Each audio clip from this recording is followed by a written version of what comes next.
Yo, how's it going, chat? Sorry for the delay here. There's a ton of stuff on screen right now. Give me a second. There we go. Get that fixed. So, having a small technical difficulty. So, just gonna work around it in the meantime. So the plan is to do an archipelago run with Possum Morpheus between Final Fantasy Mystic Quest and Final Fantasy VI Worlds Collide today. Before stream go live, though, there's an error that Possum is running into. Full disclosure, Final Fantasy VI Worlds Collide Archipelago is still in beta. So it's not officially live on the Archipelago site yet. So because of that, still running into some bugs and issues. So until that time, we'll go ahead and get set up with a community seed until Possum's ready. He's like talking to me right now and sending me messages and letting me know what's going on. So instead of putting pressure on him to like hurry up and get things done, I'm sure it's enough pressure as it is. We'll just go ahead and play something else while that gets configured. But we will more than likely get that up and running here soon. How's everybody's weekend been? Sorry I did not stream at all this week.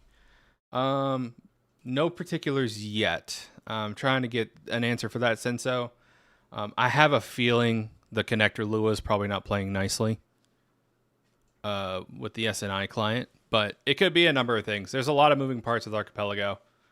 So I'm waiting to hear back from Possum, figure out what it is. He's working with one of the devs now in Worlds Collide to try to figure out what's going on. Okay, so I got a message. Hey, Xerum. So for Worlds Collide, there's a separate process for world creation where it has to create a separately generated file that has to be placed in a very specific location pathwise. If there are any other worlds in there, it will fail. If the world is loaded to the wrong location, it will fail. So it's taken him about 15-20 minutes to get it to working the last time when they did a marathon submission. They're not sure if it's SNES 9X or a Lua issue versus BizHawk Lua, what everyone else uses, stuff like that. So they're trying to hammer out the particulars. Like I said, still very much in development, still in beta. Hopefully they get that hammered out soon, though, so we can get that up and running.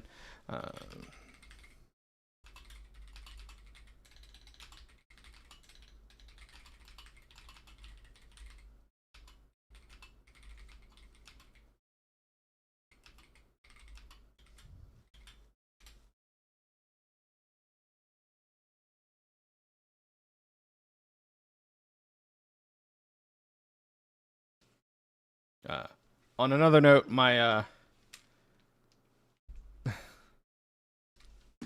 he feels bad. It's okay though.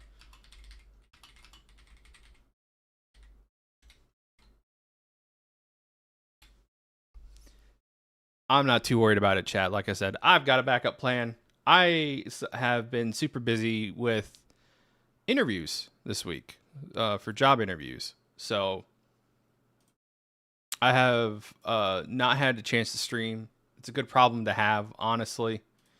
I had a couple interviews this week. So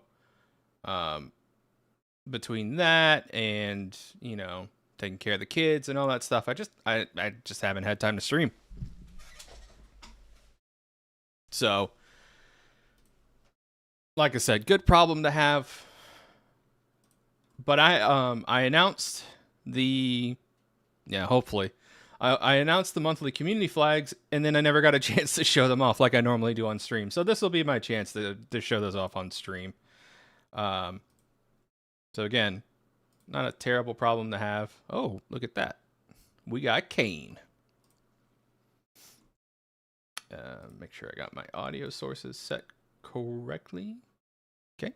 And now we can unmute the game.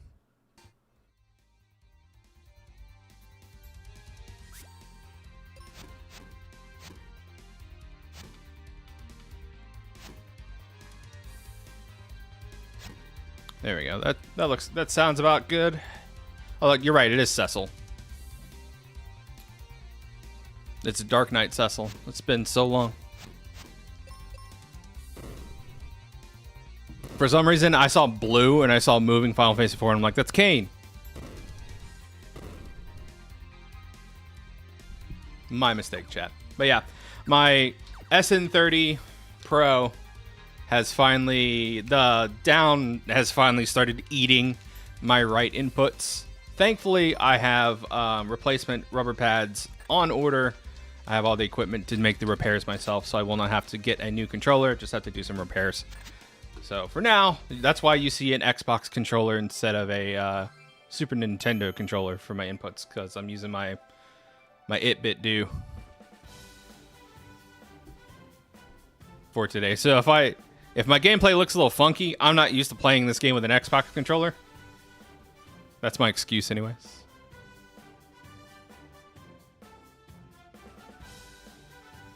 So yeah, these are the community flags for the month of April, and we will be showing these off on the showcase as well.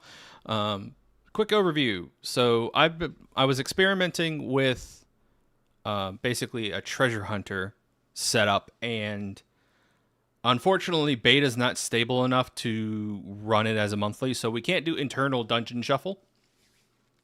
However, these are the settings we're doing. We're doing Shattered Sky Coin, random 16 through 32. Original chests included, exclude NPCs, prioritize battlefields, no enemy density. Enemies scaling set from 50 to 100%, bosses set to 75 to 125. Enemizer attacks are set to safe for everybody up to Dark King. Shuffle resistance is turned on. Dungeon shuffle is turned on. Doom Castle set to standard. Quest extended. 2 partners. Random balance spellbook. I am going to, once we get the AP, yeah, it's a very different D-pad, Exerum. Once Possum figures out the AP issues, I will also be running very similar settings on AP. The only difference is, instead of the Enemizer being set to safe, I have it set to chaos. The spellbook's also set to chaos. And, what else? I'll be starting with the Sand Coin because it's an AP run. I don't want to get BK'd because, spoiler alert, if we get this up and running consistently, we'll be making a submission to Final Fantasy Randomizer Summer Marathon for a co-op run with myself and Possum Morpheus. This is going to be like our test run to make sure that everything's working well enough to submit for a charity event. So hopefully, fingers crossed, Possum, send him all your good wishes. Your good juju. Hopefully he gets that up and running here soon, and the devs at Worlds Collide figure out what's going on.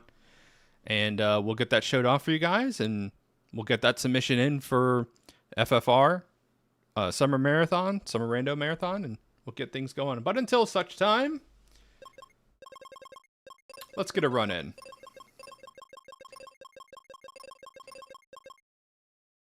Yeah, it'd be super awesome.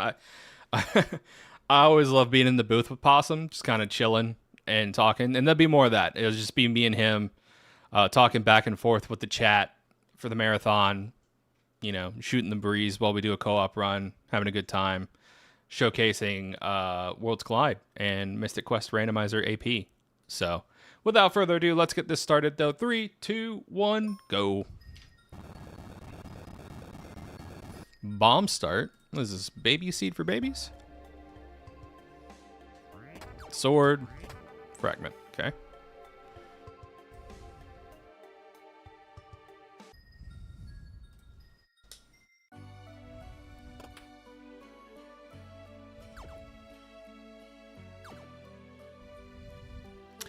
The big thing I'm going to need to knock muscle memory out of for AP is going to be... Why did I go in the dad bed? I haven't taken a fight yet. I'm going to need to remember to not fade brown boxes. I don't know what items are going to be in Worlds Collide brown boxes, but I'll be interested to see. Let's see what spells we got. I keep pressing B because I'm on an Xbox controller. So let's see. Earth is now water. Water is now fire. That's unfortunate. Dark King's going to resist fire damage. Holy's holy, axe is axe. Meteors are going to work on Pazuzu. Bombs are going to work on Pazuzu. No instant killing the Jerkbird, though. Petrification's been rolled into Paralysis. And Paralysis has been rolled into Petrification. That's not going to give us a lot of avenues to petrify things we wouldn't normally be able to. Tristram's rocking Meteor. And Ruben's rocking Meteor. I think I'd rather have Tristram. Volcano, Ice Pyramid, mini bosses, Ghidra. So, yeah. The towns are not going to be randomized because you can't do internal.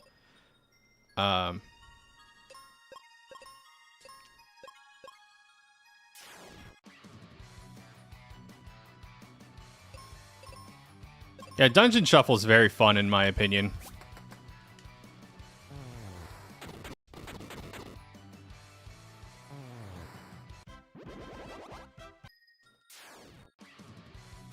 We got a baby battlefield in the baby battlefield spot. That's nice to have.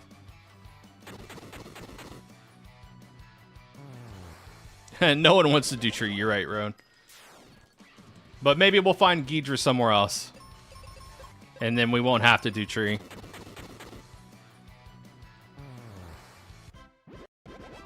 River coin. Nice.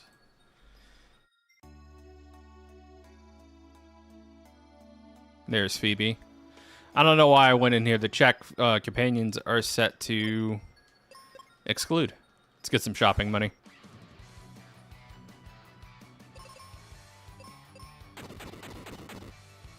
That always feels the worst, Exum. Is just like trees required. God bless. Thankfully, Tweak Frustrating Dungeons makes it bearable. You don't have to chop down 1 billion mushrooms, but it's still a good amount. 0 encounters in trees also makes it way better, in my opinion.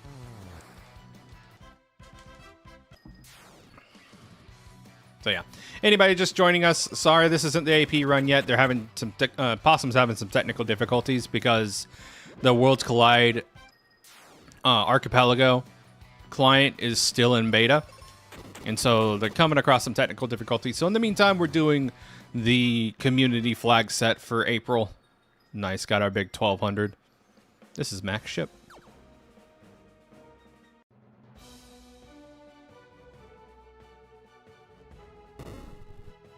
Hey, Apollo Helm, that's nice to have. It's seeds? Okay.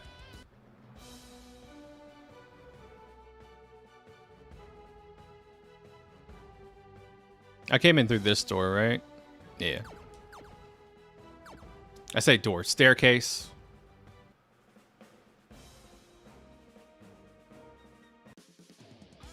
Oh, Lord. Welcome to the Nexus. Hey, we got arrow.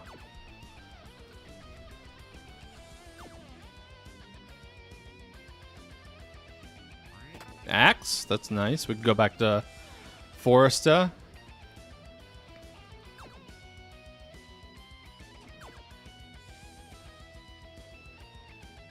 Whoa, hello. Again, yeah.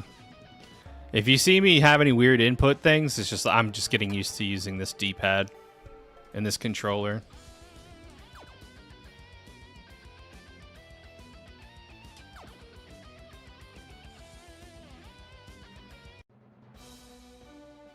Save it, Norma, for the fans. For the fans. Do a little twirl. Ooh, first floor room is loaded.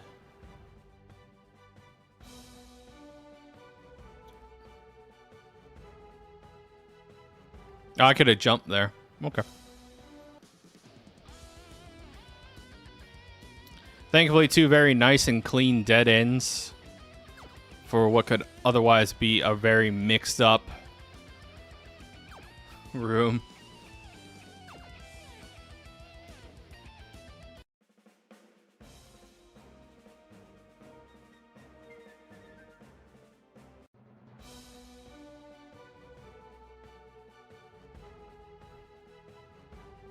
P-Tower and Max Ship being mixed up is funny.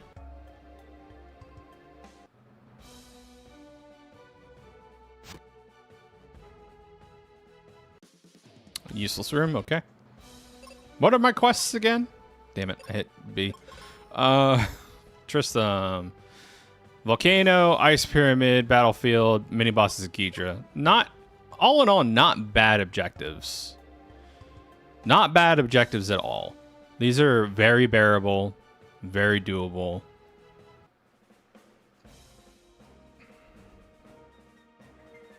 I will need Dragon Claw later.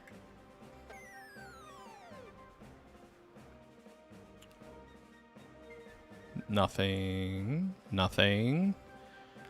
Do I see three? Three nothings? Nope, nope. Sun coin. Okay.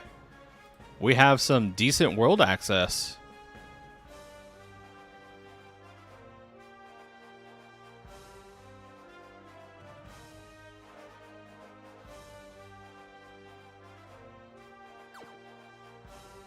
Sorry, I'm raising my eyebrow here. I don't know if the settings have been put in yet for Dungeon Shuffle to include the bosses. But if I'm remembering that correctly, that means Rex should be here somewhere. Or is that only in beta? I think it's only in beta.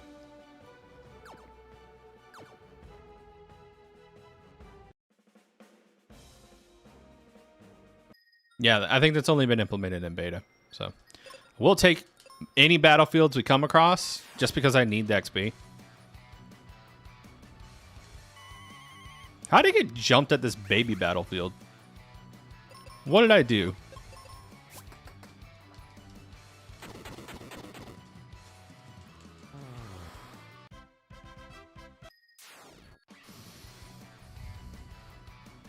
Yeah, Captain, sorry, I just got around to reading that. Yeah, I've been running so many beta flags that I'm used to that little special hook being there where I can't jump now.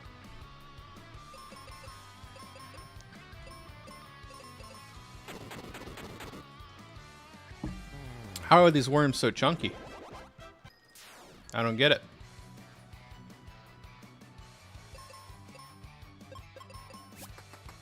Yeah, that's always cracked me up. It's like, all right, I'm here to fight.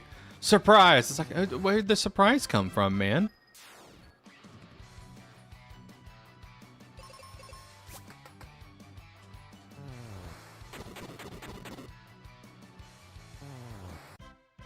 And I'm just cranking explosives here because they don't miss.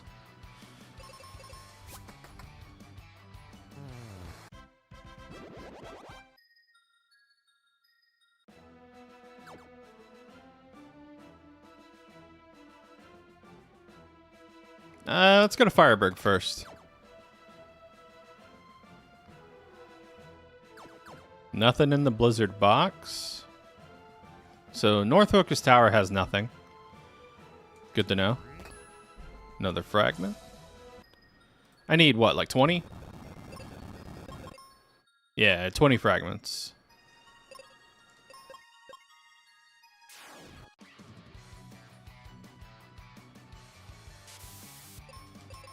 I'm so used to this being overworld shuffle.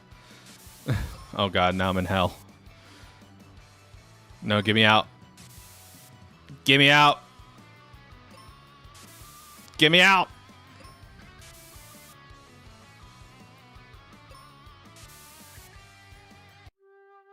Being ambushed by a slime cost me my life.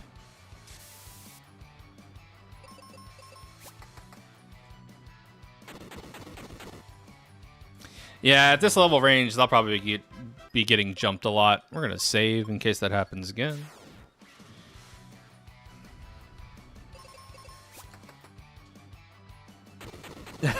Yeah, it's funny how those settings kind of mess with you. Hey, we have all the coins. Hedgehogs.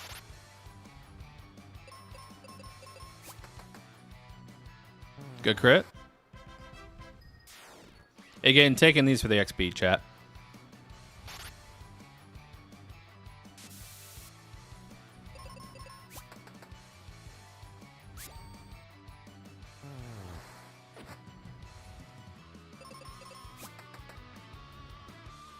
Because outside of boss fights, these are my only avenue for XP.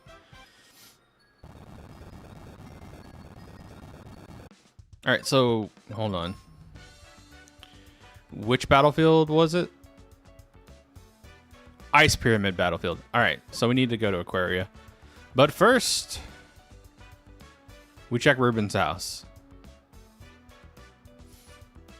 Why did I come in here? I didn't need to do seed shopping. Hi, Kaylee. All right, 5 fragments. Excuse me. Excuse me. Thank you. And we'll check this temple real quick.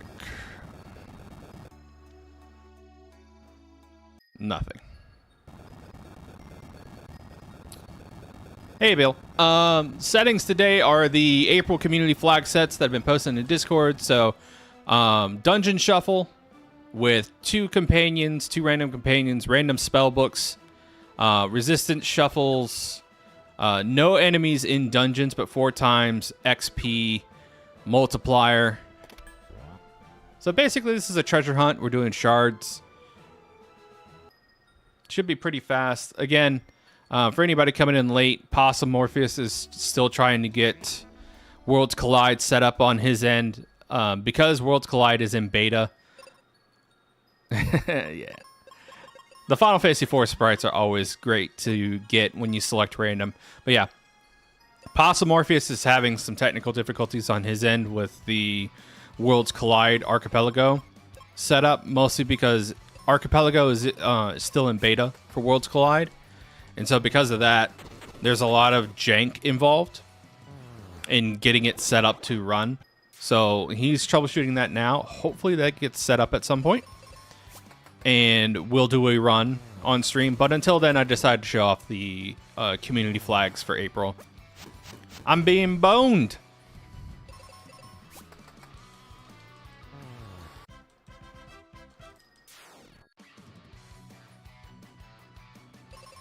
Yeah, Possum just posted in the Discord. There's a bit of a delay. But soon, TM. Again, these frogs trying to bone me. So now I'm trying to see if I can finish this before Possum gets set up. Hopefully I can.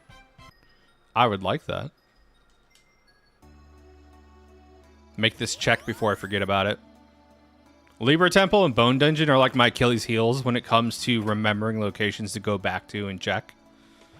For some reason, I'll get the Libra Crest and they're like, and then forget that Libra Temple exists. Oh yeah, they get the egg sprite set up for your own. You get those Yoshi blocks set up.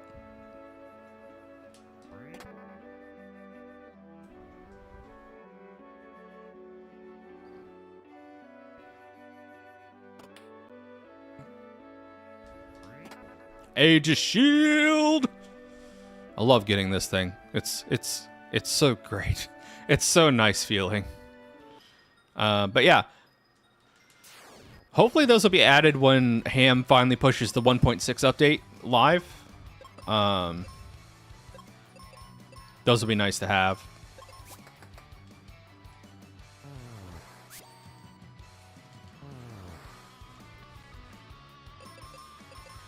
Oh, that'll be nice when it's added, though.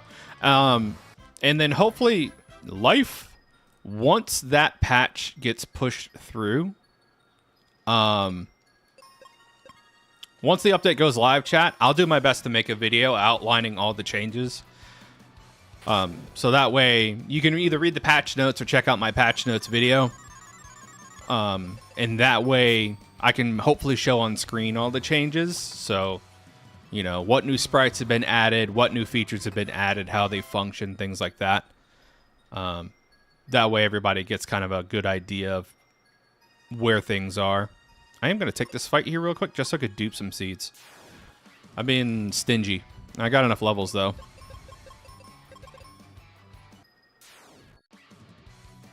Need like 3 seeds.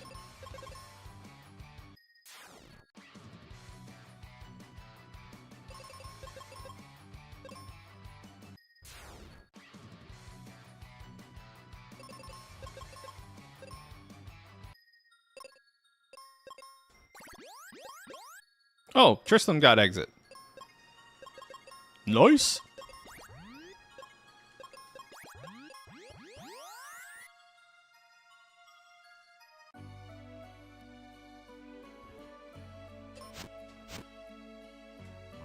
Blizzard.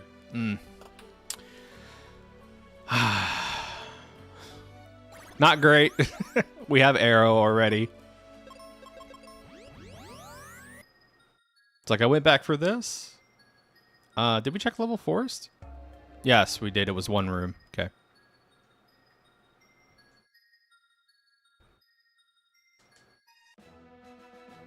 We could do some more exploring.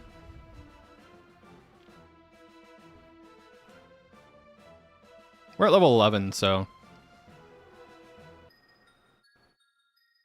let's check some of our other objectives. I do need to find some mini-bosses. So yeah, let's go do that. I should probably get some levels first. Sorry. I'm being wishy-washy, chat, but again, it's the idea of... Thank you, Mikey. Yeah, hopefully this one is a fun one. These are the community seeds for April, the community settings. So I hope they're fun. I made them.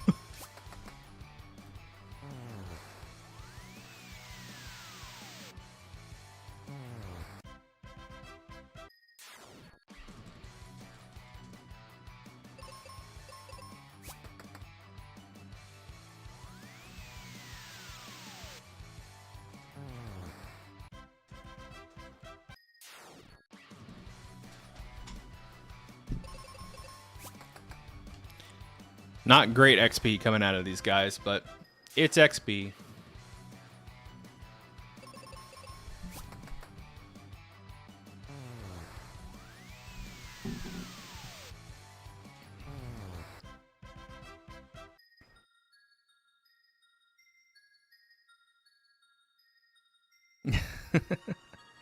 All right, let's see how this is shuffled. Whoa, hello. Loaded. Absolutely loaded. For one room. Wintry Cave's done.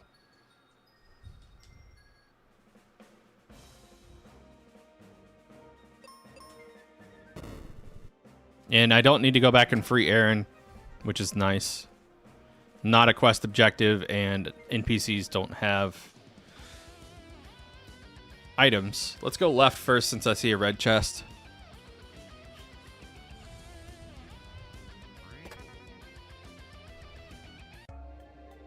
Oh boy. Here's the Nexus, chat. I hope you're ready.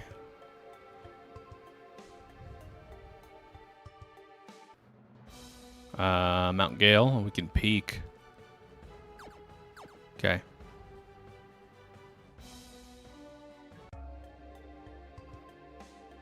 Paralyzed is getting kind of nerfed because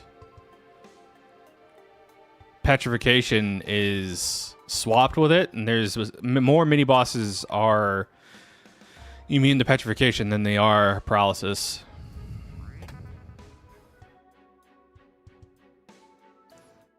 Yeah, the idea was hopefully turning off the fights in dungeons will help make Dungeon Shuffle more navigable, a little easier to understand.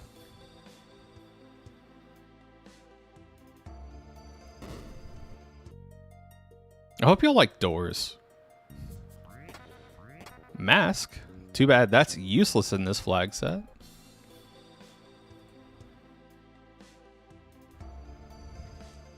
Ah, I need claw. I can't finish this navigation. Okay. Alright, alright, alright, alright.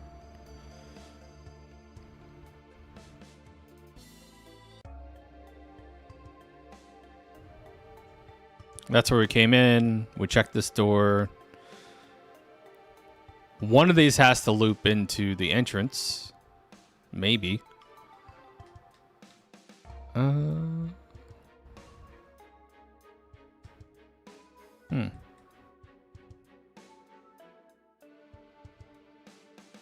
Correct. I will make all 0 of the enemies in Volcano visible now. No, it was this one right here. Okay. I'm like trying to remember the door I came in. All right. That was just the left side. Too bad in the smoky areas they don't have like a Ben with a mask on sprite. That'd have been cool. Ah, this was... Okay. All right. This area is done except for I need claw. So we got to remember to come back to Falls Basin with a claw. Yo, I heard you like Dice Pyramid. Like, I heard you really like Dice Pyramid.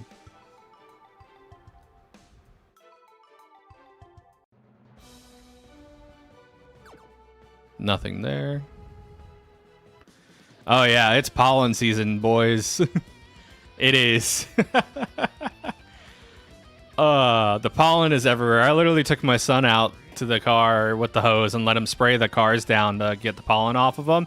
Woke up this morning, more pollen. Although he had a blast playing with the water hose because, you know, he's a 3-year-old boy. Who wouldn't love playing with a water hose?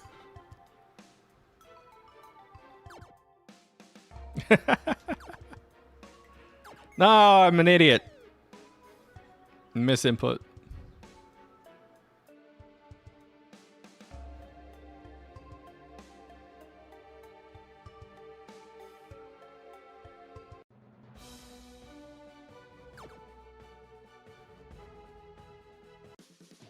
I can't even go. Okay, no, never mind. I have to leave. I'm like, I'm about to try to go back to make the dive down to Ice Golem. I don't have a claw, so I can't do that. Sorry, if you see me glancing over this way. Oh boy, yeah. Another randomizer. That's right, Retta. Yeah. I think some parts of Texas with cedar trees have it the worst. Like, apparently there's cedar trees in Texas that emit so much pollen that the trees look like they're literally catching on fire. So, you know, that's great for people who might have allergies. Or if not yet, they probably will develop allergies after all that. So, thankfully, the only allergy I have is to nickel. So basically, if like when I was younger, I had my ears pierced. So if I put in earrings that were made of low quality metals, or that had nickel in them, my ears would get swollen and infected. But I have no pollen allergies, no grass allergies, none of that stuff. Bless.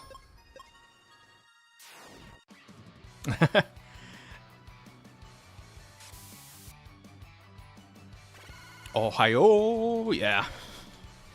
My dad was telling me, because he's out in Wyoming, he was telling me that they are still getting snow. I'm like, that makes sense. So, I imagine spring's not going to come for the upper Midwest for another like month or so. But oh Lord, she coming. Tristan, what level do you become viable? One more level. Okay. So, yeah. We need to find Volcano Top.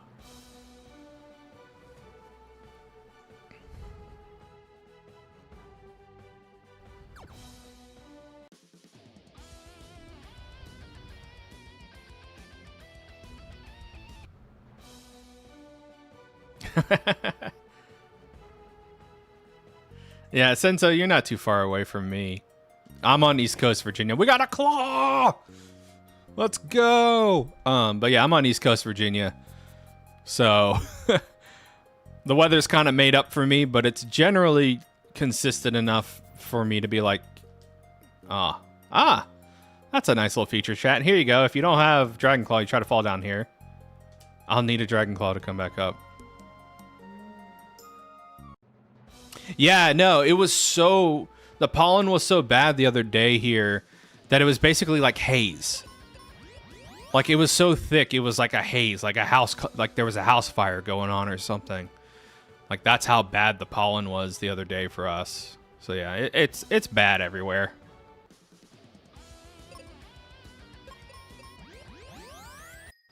Yeah, those hurricanes that came up the western side from the Gulf earlier this year, they screwed up a lot of Western Virginia, West Virginia, Kentucky. Like, it was not a good thing for anybody. So, if you were impacted by those storms, my heart goes out to you. I live in hurricane. I live on, like I said, I live on the peninsula of Virginia, so hurricanes is like just like an accepted part of life for me. They happen almost, tropical storms, hurricanes happen almost every year or every other year. Not as bad as anybody who lives in Florida, North Carolina, South Carolina. But like I prep for them every year because you never know when one's going to make it to us.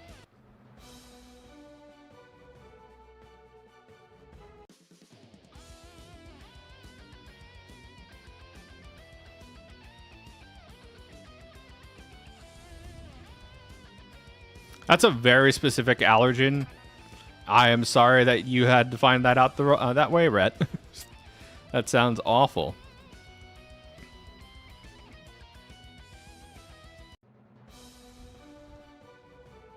But yeah, it's been kind of a bummer year. Oh yeah, no, I always prep. Like I have a wind-up radio flashlight combo. We have water, non-perishable foods, usually ramen, like propane burner, stove in case we lose power, and gas. So I have lived through enough hurricanes and tropical storms to like know the checklist. Like we're mindful of our evacuation zones every year to see if they've changed or updated. So you can never be too prepared for that kind of stuff. It just, if you're not prepared, you're caught off guard. And if you're caught off guard, it sucks. Mobius crust.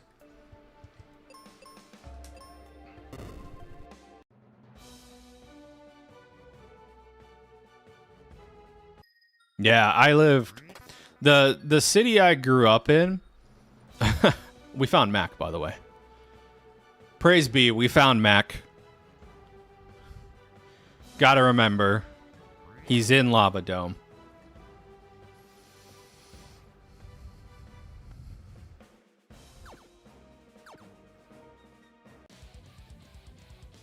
Yeah, it's just been steadily getting worse. But, yeah, no. I grew up in a town that's literally below sea level. Like, you look at its elevation on the map, and it's like negative, like 10 feet below sea level, and that's back when I was in elementary school.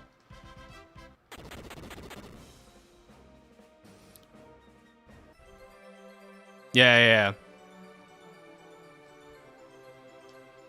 But yeah, like, the flooding was so bad on one like, we had a Cat 1 hurricane hit our city that turned into a tropical depression when it made landfall. And it flooded so bad that I had classmates coming down my street in canoes. Like, that's how high the water levels were. And thankfully, my house was on, like, a elevated piece of land. Thank you. Yeah, no, those who know. I love this shirt. It's super soft and comfy, too. It's by a company called, it's like RSVLT or something like that. I can't remember now. But I also have the Teenage Mutant Ninja Turtles Street Fighter crossover shirt they did. Very comfy. They're pricey, though. Like, I think it's like $60 for a shirt. But super comfortable. Great summertime shirt. Would recommend. Like, if you have a little bit of extra money to spend on yourself to get a nice button-up shirt, it's a great company to get a shirt from.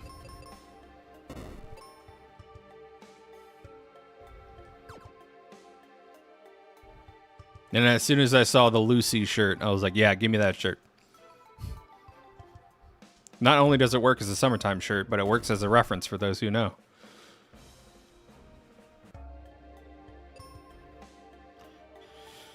We could probably go back to Aquaria now that we have Claw. Make a couple other checks.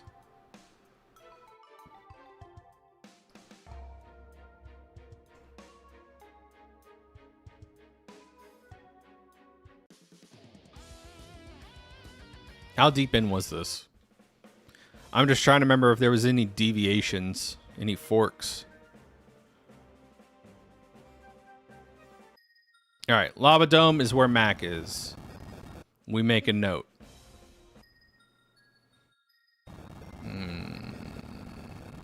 Yeah, let's go back to Aquaria. Also gonna take a couple more fights here.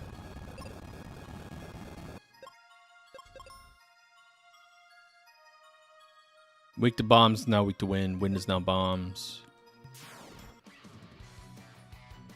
Yeah, Falls Basin needed a clog because it was mines.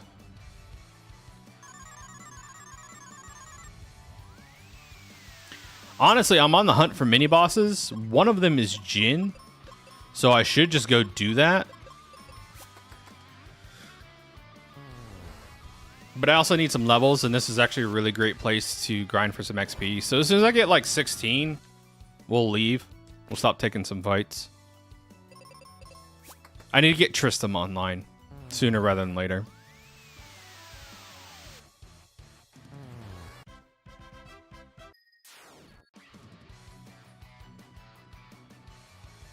I'm on fire. We don't have multi-key. I was going to say we could go check Hermit, but I was like, no, no multi-key.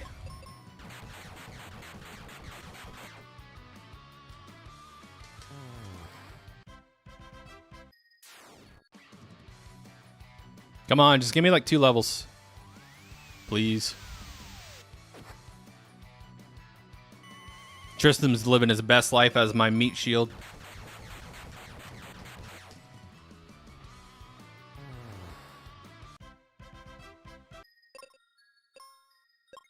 I feel like I can't mash bumpers as fast on this controller for some reason.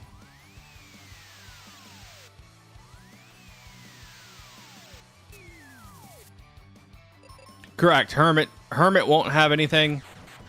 But he would have the warp to Windia if needed, which it's really not.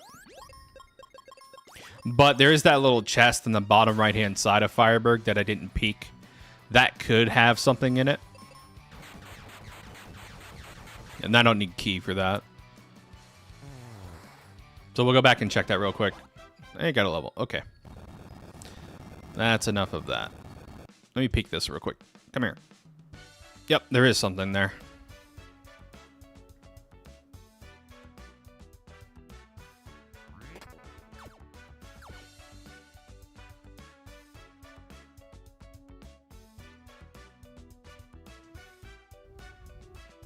Could be. It could be a polling rate with the buttons. Or like a buffer that I don't know about.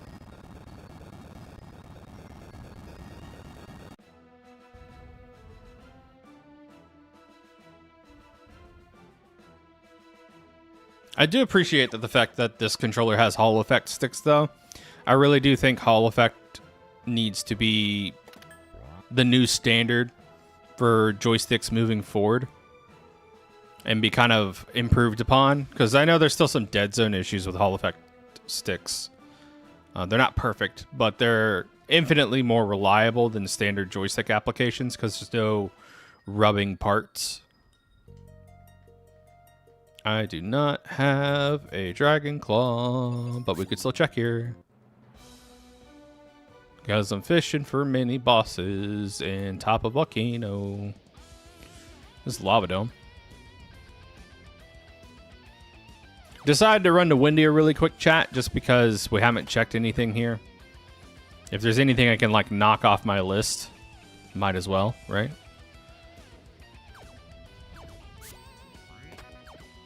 Thundercats, ho!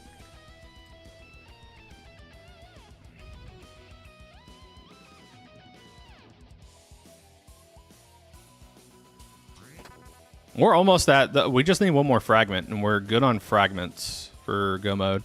I still need Megas and Dragon Claw, though. Why are you... Okay. He just opted not to turn right.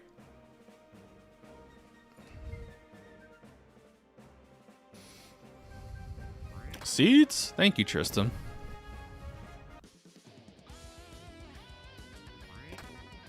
Moon Helmet would have been nice if I didn't already have Apollo Helmet, but it's still nice to have.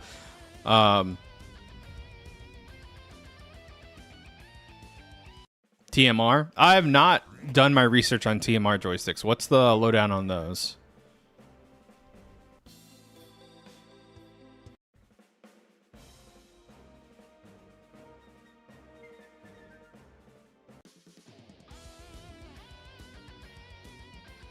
I believe this is area complete. Hold on. Yeah, this is area complete. Cool. Rope bridge is done.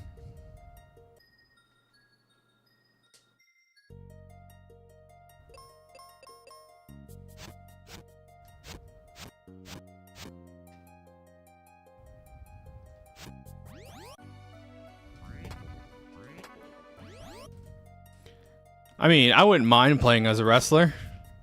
I'm more of an ECW, like pre-WWE, WWF, WCW kind of person, though. But that's just my age showing. Like, if someone could make a sprite that was like Sting or Kane, or I'm sure someone could make like a Stone Cold Steve Austin sprite. Or, you know, Sandman or Rob Van Dam. Those would all be really cool sprites, but you kind of lose the detail in these sprites, so it'd be kind of hard to get across the more normal looking wrestlers.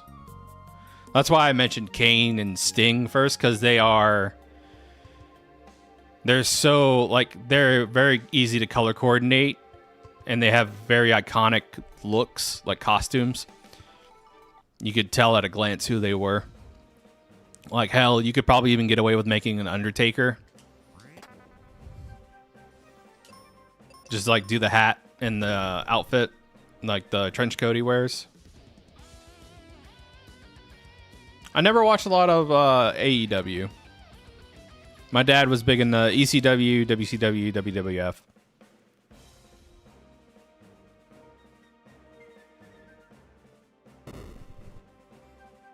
Oh, that's good to know.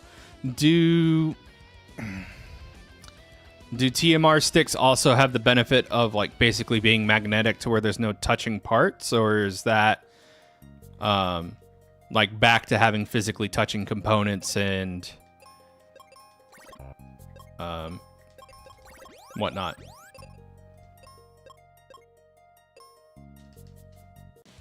I can't pass up on this upgrade. Sorry.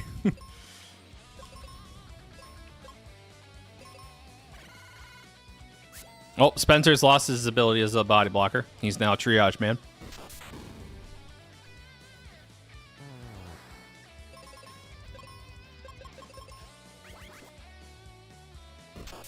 Not cool. This is why we pick up heal potions, chat.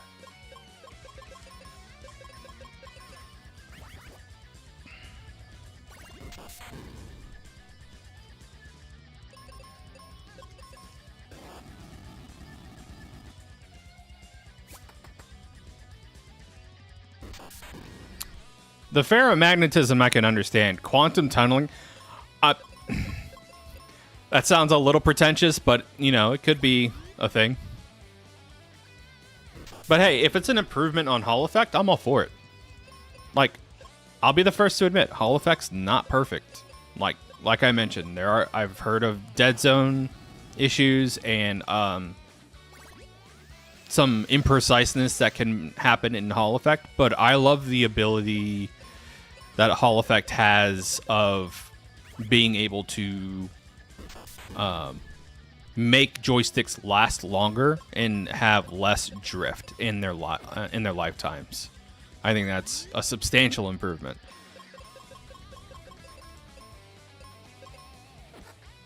I'm getting Chuck Norris kicked over here.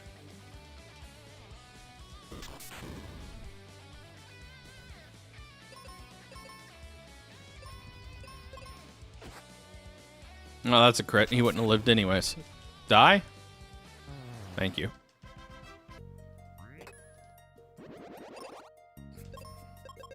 Yay, we got Offensive Tristram online. Let's go.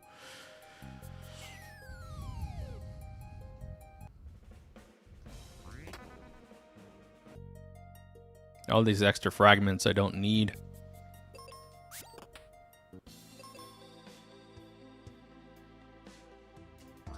T-Rock, there we go.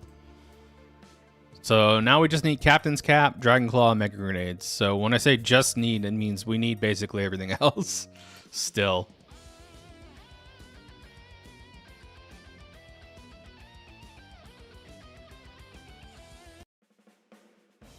Oh, very nice. Yeah. Hopefully the price on the TMR is roughly about the same as Hall Effect. That's another thing a lot of people, I think, lose sometimes when hardware improvements come up, is cost of manufacturing. I have Reuben available. I have it. These flag sets have it set to 2 random companions available, and my options were the boys, Reuben and Tristram. So I was like, F it. Tristram's just better than Reuben in every way. So I'm gonna stick with Tristram. Like, he has fire resistance and instant death immunity, which makes him a better pick. Yeah, so only Tristram. Until Ham takes the community suggestion, if he does decide to take it. It's ultimately his project. He could do what he wants with it. But I feel like the community suggestion of giving Cupid Locket to Reuben would make him infinitely more viable. And I feel like most people agree with that. So once that's implemented, or if that is ever implemented, Reuben will be back on the table as a viable partner. Until such time, I'll take anybody else but Reuben. Unless he has the only white seals. I mean, the only wizard seals out of all the available companions. That's the only time I'll take Reuben. I can warp out of here.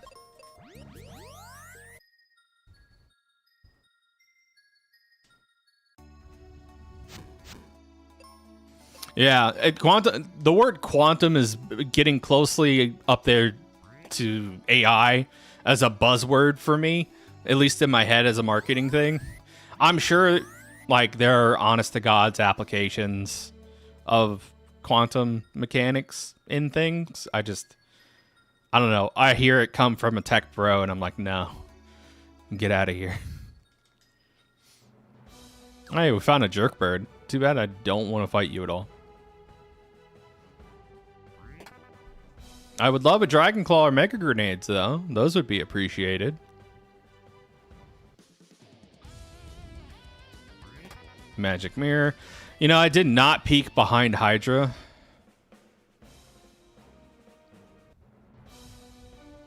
Okay, we have to leave.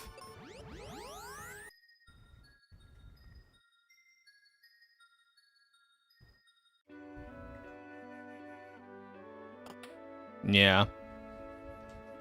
It's unfortunate because I'm sure there's like viable applications and all that stuff that actually use that tech. It's just like with AI, in my mind, and someone could correct me, like, yes, it is, I guess, a baseline for AI of what they're calling AI now, but in my mind, machine learning, very brute forced machine learning, does AI not make. Dragonclaw, by the way. Nice.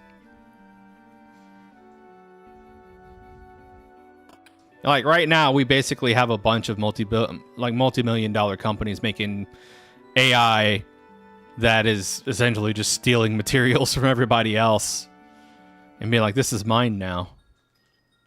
Which is not cool. No bueno. Yeah. Right now it is. I will say, in terms of, like... So where I come from professionally, as someone who handled knowledge documentation, AI search is far and away much better than standard metadata input searching. Which is nice. But yeah, outside of that, it's... Yeah, the learning language models are not the solution that tech bros are pitching it as. Yeah.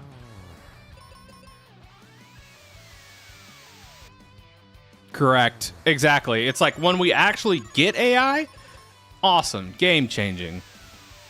I'm sure it won't ever happen because people are too scared of that crap. But until such time, it's just going to be a marketing buzzword. Yeah. My start button in Windows totally needs Copilot. I'm always this close to just biting the bullet and figuring out a Linux distro and switching my entire setup over to a Linux build. I'm like always this close. But then I'm like, I don't have the time to sit down and figure that out and recompile kernel and figure out the workarounds for all the setups for all my stuff I have for streaming. So one day. I mean, I'm not gonna lie. The most tempting offer for a Linux distro for me right now is SteamOS. If SteamOS becomes a standalone product available on desktop computers, I will legitimately consider switching over to Linux.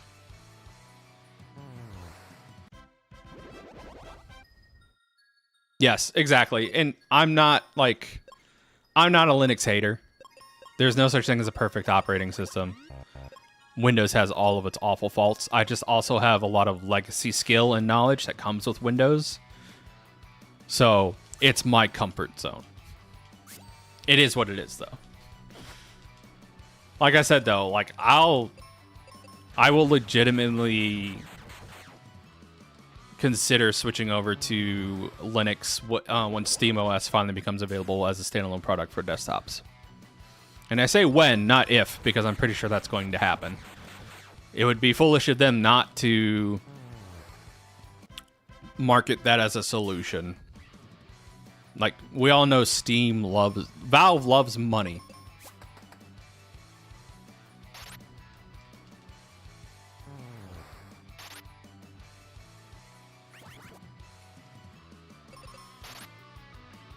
It's a pretty tame, confused Tristram right there. No, I don't have Cupid Locket.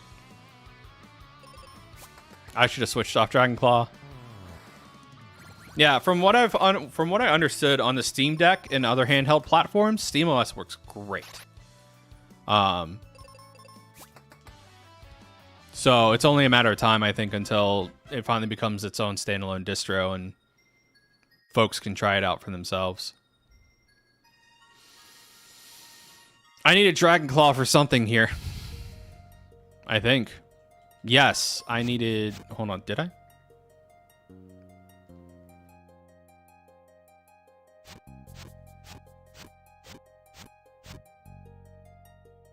I know I'm putting off going back to Aquaria. I just don't want to leave until I get everything else hashed out.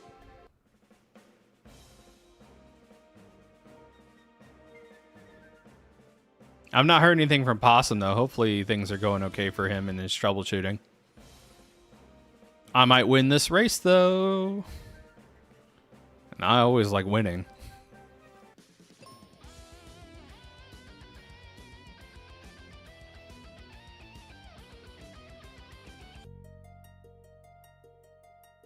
This is Ghidra.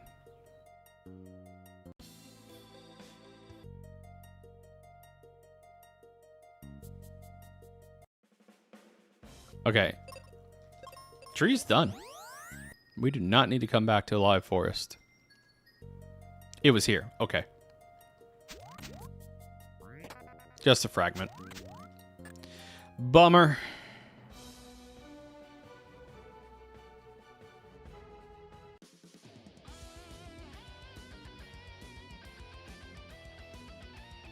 Correct. And so it's just like damned if you do, damned if you don't. Just take the checks that are closest to you. Especially if you remember that you have equipment for it. Besides, I have exit, so even if I am making a couple like redundant checks here, I could get out pretty quick.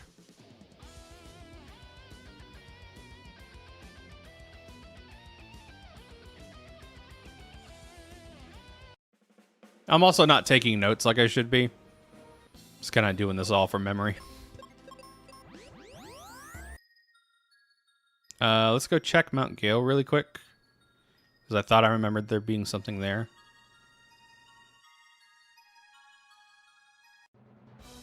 There's a bird.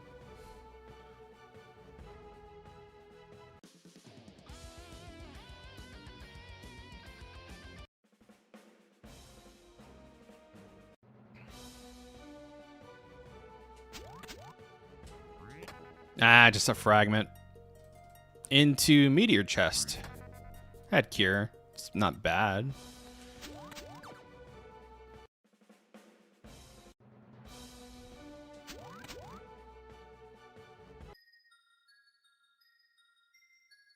It's okay.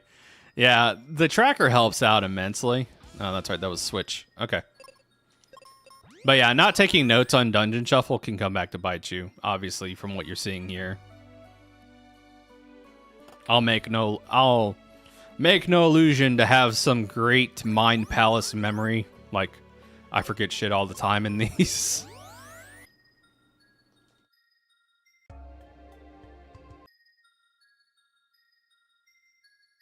Didn't one of you need Dragon Claw?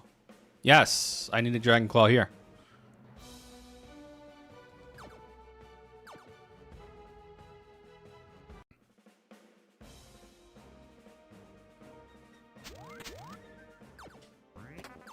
Ah, yes. Charm Claw. Thank you, Logic.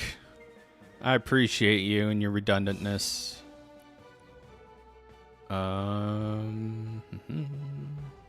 Was that the only part that I needed Claw for here?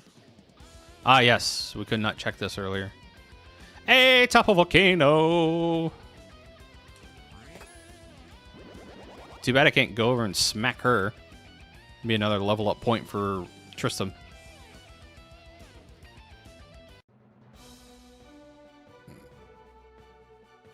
Did we have... Dullahan wasn't mixed in here, was he? I remember one of these locations had Mount Gale.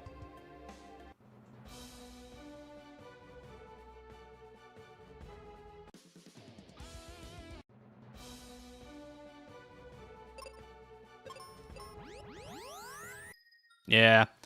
Being claw locked is the worst just because it's required for a lot of this game. All right, let's go to Aquaria. Let's get this done with. We're level 19 now, too, so it's really not all that bad. Level 19 is bearable. I can get through the game at level 19. We did Libra Temple, Cathod, Aquaria. I don't remember seeing any blue battlefields up there. Let's take the hike down to Spencer's Cave, because he might have mega grenades in that chest behind him. Neither he nor the Venus Key chest are going to have an item, chat. But there is a chest behind a little tunnel behind him on the right-hand side. That has the option to be a red chest. I'm going to check that really quick. Brown box, okay. Were either of you blue? No. Okay. We already said North Focus Tower doesn't have anything. Wintry Cave. I don't have megas, and that not really wouldn't have mattered anyways. All right, so we definitely needed a claw for Falls Basin because mine's mixed in here. Champions of Norath. I played Champions Return to the sequel. It was like not Return to Arms. I forget what the hell it was called. But basically, I played Champions of Norath 2 on the PS2. And my parents played EverQuest on PS2, so I had the benefit of being able to play online Champions 2. And I don't know why, but for some reason, hacked weapons were there in abundant. So it was hard to go through a match without, like, an online session without running across someone who had some sort of hacked equipment. It was a good time. I loved it. I always played Death Knight.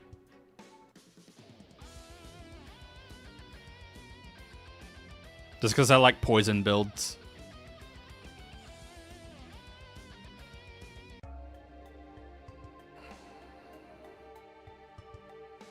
Trying to remember the door I need to go through here. There it is.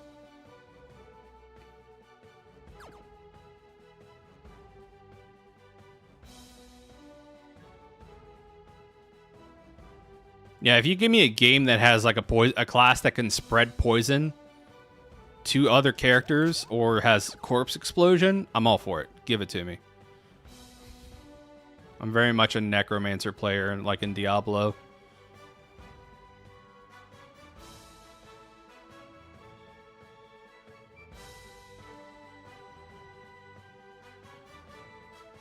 Yeah, dot builds are fun. I like it, personally. So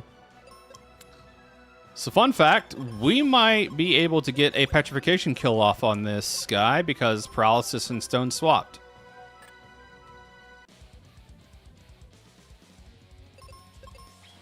Let's see if RNG's in my favor.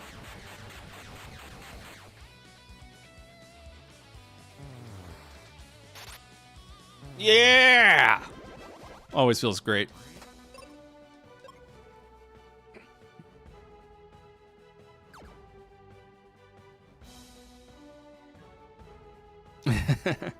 Yeah, classes that use blood or ice, always cool to play around with. I played a little bit of Death Knight back when I played World of Warcraft. Although I always rolled Unholy, just because it was fun. Not great, it was just fun. And then, you know, I mained a Fury Warrior with Titan's Grip because Unga McBunga was a very fun playstyle. No, I didn't even have to chant this time. It just happened. The game just threw it at me. It's like, fine. Take it.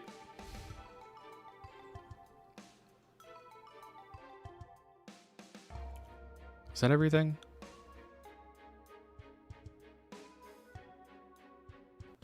There it is. I was like, where the hell is mines? We can actually do Ghidra door check here because we killed Ghidra. Surprisingly. And then, let's see, we've killed Ghidra, and we've killed Dullahan. So we need to take out... Oh, yeah, great. If we take out Jin here, we just need to run across with one more mini-boss. And we have a maxed out Tristram.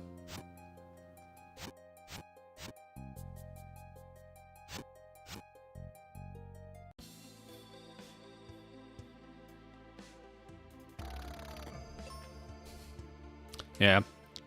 Sometimes RNG's just in your favor. Hey! Rope bridge. Got any goodies for me? No.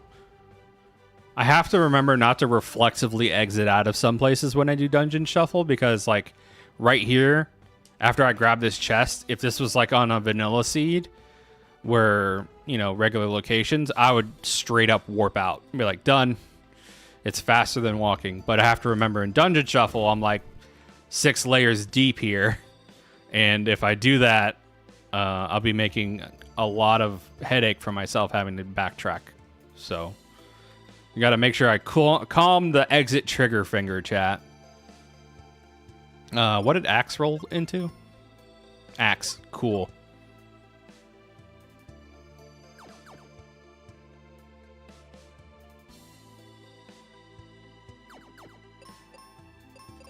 It's a shame I have Flare. It's going to do infinitely more damage. I always love asking Mr. Krabs a question.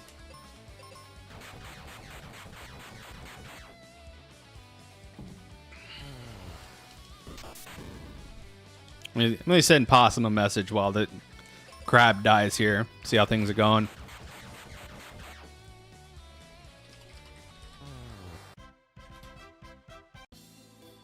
Check in with him, see how it's looking. You gross quake.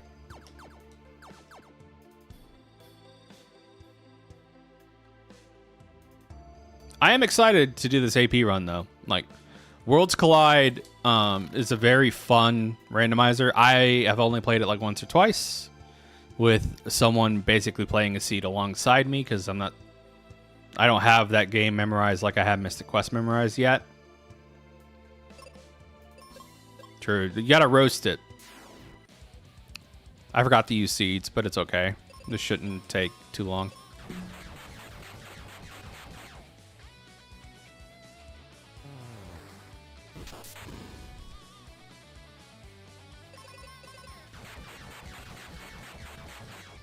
I still need to find Mega Grenades for Go Mode. Ow. Jerk. Alright, well, that's maxed out Tristram. So I just need to find mega grenades at this point. All right, we're good.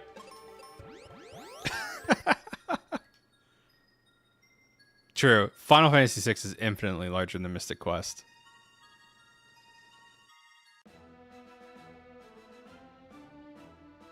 That's go mode, baby. That was a decent pace, about an hour.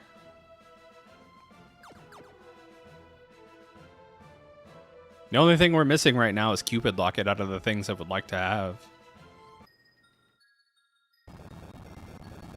I bet the Squidite had Cupid Locket. I wouldn't be surprised.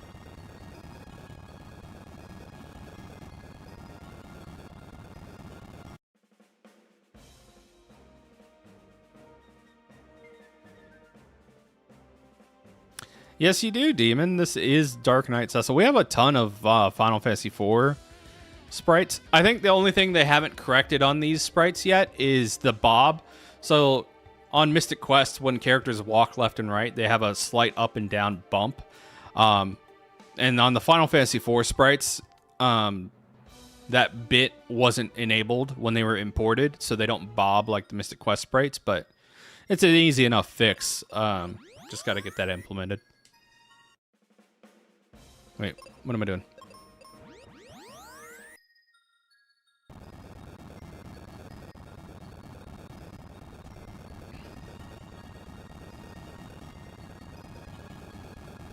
I mean, I could totally run Kane next. That's fine. I do not mind. We also have Paladin Cecil available as well. Oh, Ruben. I mean, Tristram, you didn't have to. I only came in here to dump the rest of my money into seeds. I don't have multi-key. I was about to like, yeah, no, just take multi-key. It'll be faster. And it's like, no, I don't have that.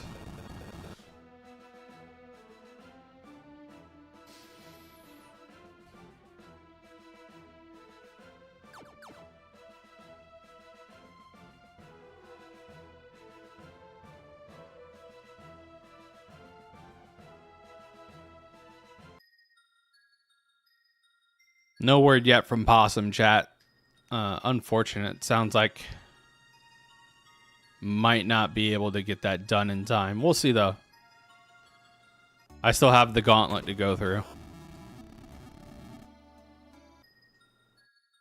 And we'll check Mobius Crest chat.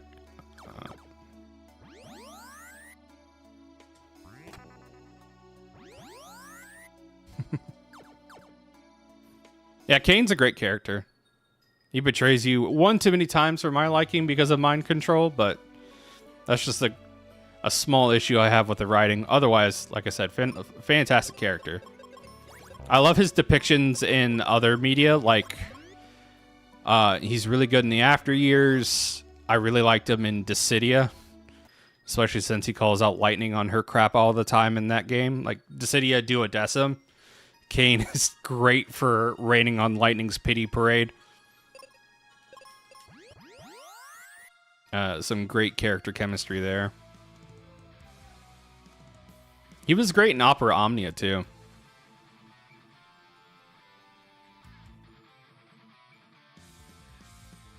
I'm still sad that they shut down Opera Omnia. Such a fun game.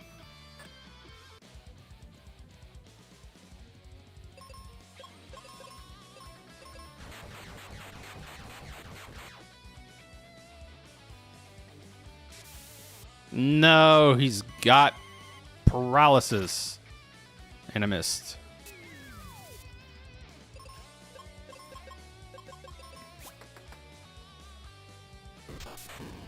Oh, yeah. Breath of Fire 3 is interesting.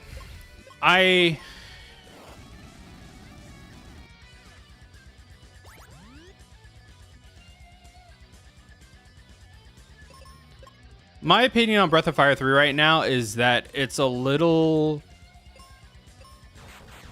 One, I've had a couple, like, brain farts during that stream. So, obviously, I screwed up some of the navigating, made it last a little longer than I did. Some of the systems are a little obtuse right now, but I'm sure they'll get fleshed out later. So my big hang up right now is the skill learning system, where you have the ink and the paper, and you can have characters learn skills. In my brain, that is a huge, like, second playthrough kind of feature. Because right now it seems like the ink and the paper are consumable. So it's kind of a crapshoot on, like, what skills will be beneficial, and I don't know if there's, like, a limitation on how many skills you can learn and whatnot. But we'll see how that goes. I'll just kind of learn things as I go, whether or not they're good or bad, and hopefully I can overcome it without any big issues. The first skill I learned right now is jump from the roaches, and I thought it was like kind of like rollout in Pokemon, where it got stronger the more you used it, but it turns out to be like full RNG. It just does straight up a random amount of damage, and it doesn't even seem to be that good in terms of like getting out higher ends of that damage. So it almost feels like a waste, but otherwise, like, I enjoy the story. The world seems good. Really dark right now. Like, we are morally dubious at best as a child. I know I haven't even cracked in, like, the very, like, first 5% of that game yet.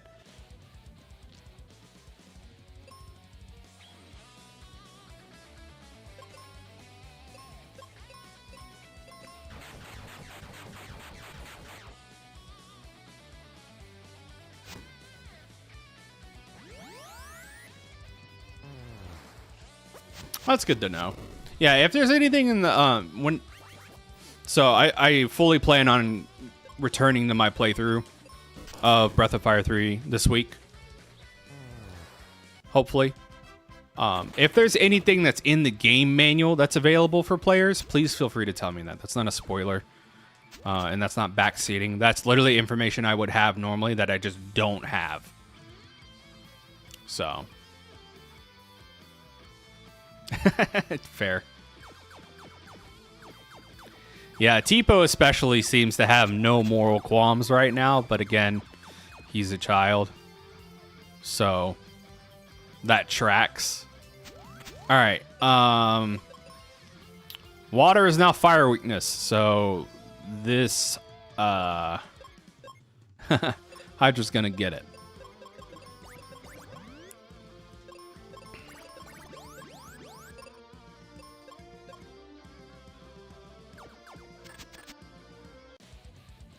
Give him the old 1-2 real quick for posterity. But yeah, aesthetically, love Breath of Fire 3 so far. It feels great. Flow-wise, it does not feel bad at all. It does not feel like a huge grind. I will say I was a little overwhelmed with how much damage these cockroaches have been doing to me, but I'm sure that that's like a small hitch. Tipo is a menace to society. Wild Ham specifically has mentioned that he's really excited for me to get to the desert and see how I handle that. So, you know, I'm sure that'll be a great viewpoint for all of y'all once I get there. The other thing that's a little obtuse to me right now is the master system. I feel like if I get too many levels early, I'll be missing out on some unique stat gain opportunities, but I'm not going to fret about it too much. Again, that also feels like another system that's more designed for people's second playthrough of Breath of Fire 3. Not that that's a bad thing, it's just how it feels to me.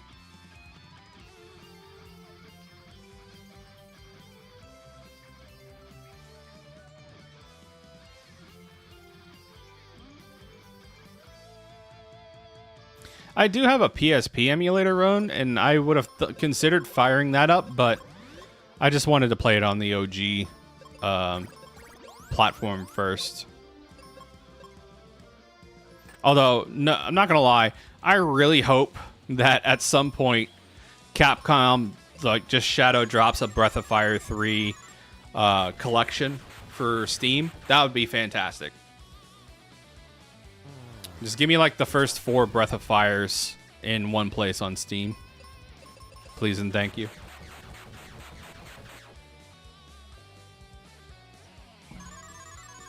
Yeah.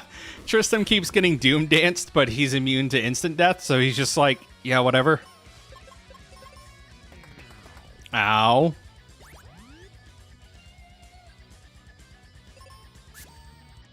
The full Nelson, though.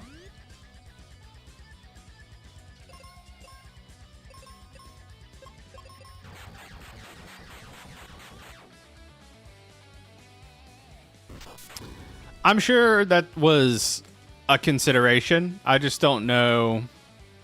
Ham's logic behind it would have been probably this floor in particular, because it can fall. Probably got the no-go treatment because falling breaks a lot of logic progression with Dungeon Shuffle. Bro, Tristan, you keep soaking this Doom Dances for me, bro. I appreciate you. Explosives, my only weakness. All right, we got to 22. This is a nice place to be. It's a nice level to be at. All right, here's hoping for not an awful king.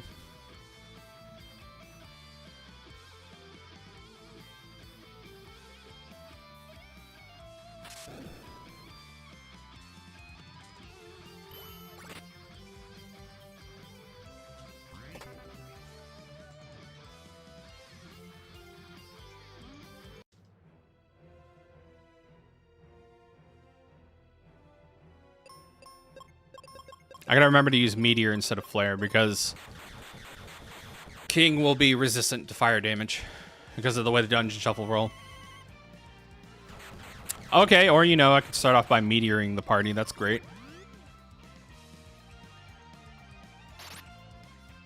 Yeah, potentially. That'd be a way to address it. Not having Cupid Locket is going to come back to bite me in the butt. I have a feeling. Until such time, though, we are going to make it rain rocks.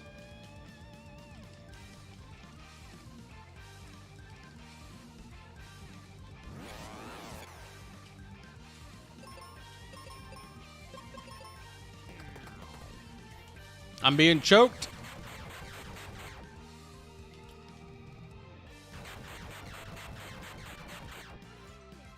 Oh, very nice.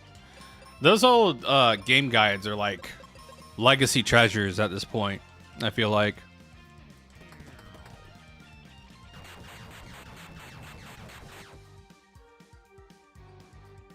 I remember a lot of my time in elementary school. I had a classmate whose desk I had to set up for math class, and he kept the Diablo 2 guide in his desk, and so during math I would just read the Diablo 2 strategy guide, as you do during math.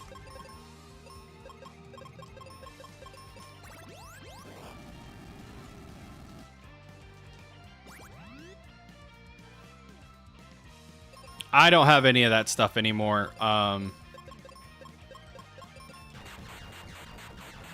had some weird circumstances shortly after I turned 18, and then I lost a lot of my legacy stuff. So like all my old Nintendo games and like my strategy guides and stuff were unfortunately like lost in that transition of my life.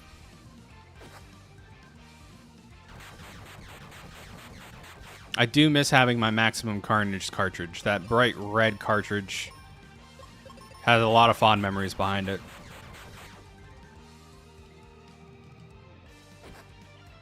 Why? Why over 1,000 damage? Get up.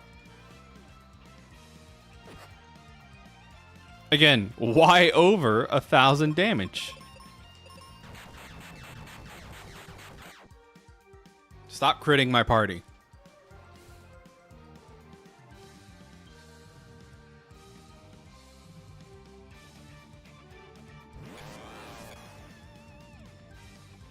Razarak.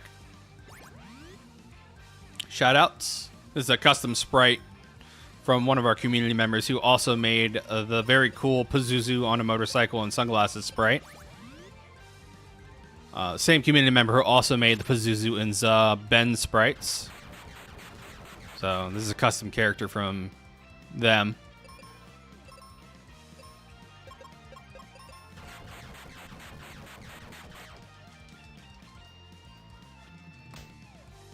Whoa, the slaps. I lived. I barely lived. I'm getting a lot of crits on me. It's very uncomfortable. Oh, that's right. He has cure.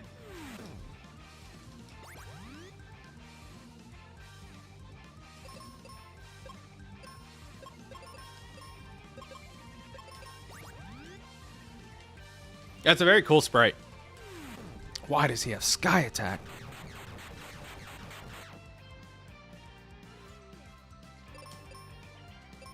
I could straight up leave Tristram on auto. He's got cure. I've been playing him like I don't have cure.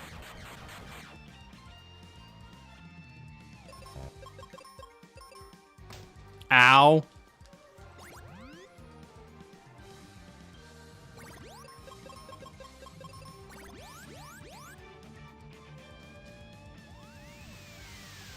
Single target Typhoon hurts.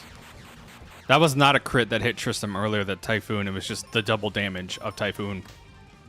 That snake hit. That snake hit's wrecking me.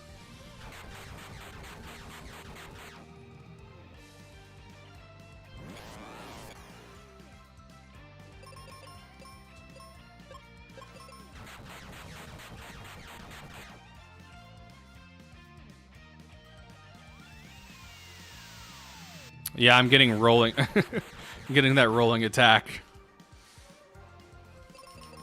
I'm waiting to get zapped.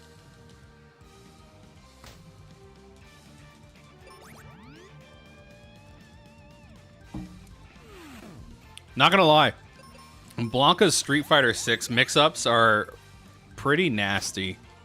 I hate playing against Blanca in Street Fighter 6. It's super annoying.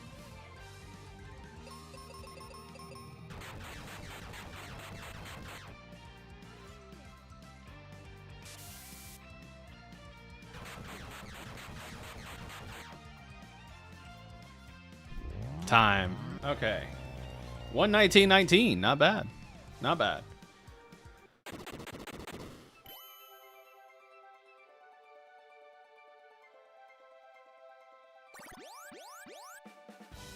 All right.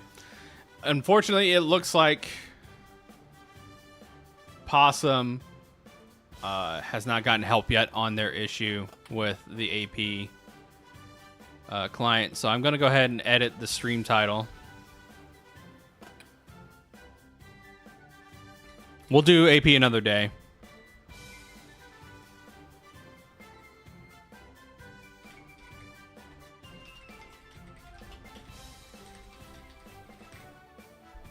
There we go. Yeah, that Dark King was rather nasty, but not unbearable, which is nice.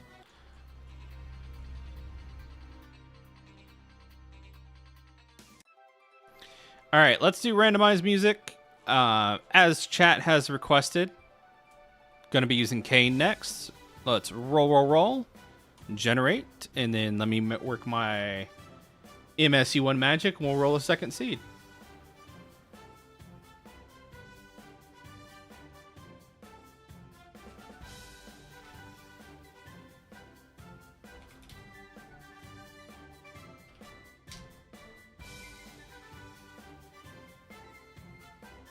Appreciate it, Senso.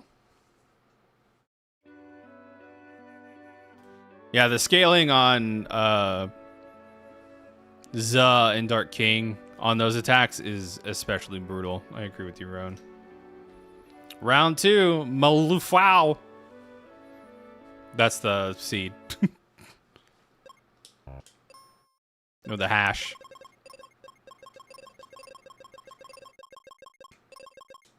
All right. Let's get this party started. 3, 2, 1, go. Sword start. We got Kaylee.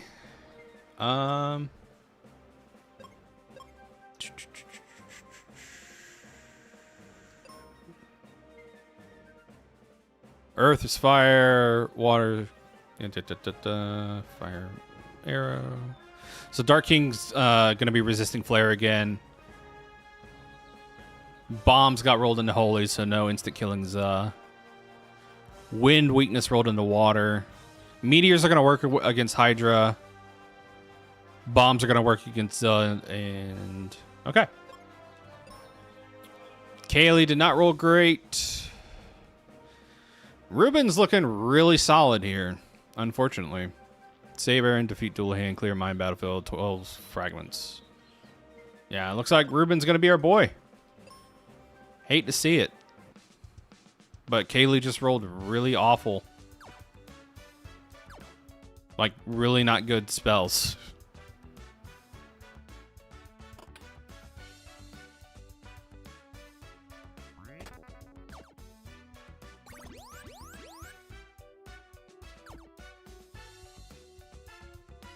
I am going to go ahead and send Kaylee's mom to level forest just because if I get there without having an axe, she'll open up a section of level forest that I can explore if I didn't have an axe.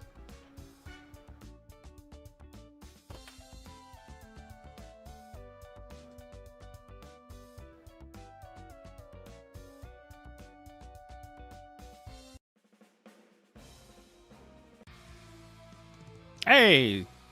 Is this even randomized? I was hoping for seeds from that. Explosives. Always appreciated.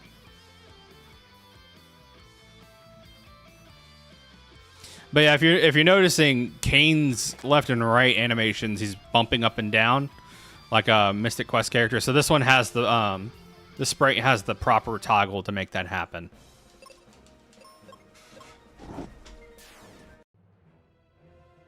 Okay. Every trash mob is Dark King. Let's go.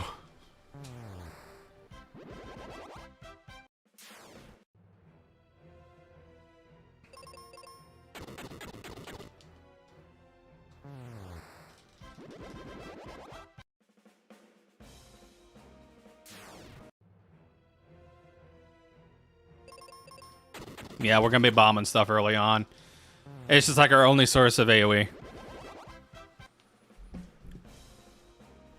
I thought there were more fights there. Nope, not Ruben.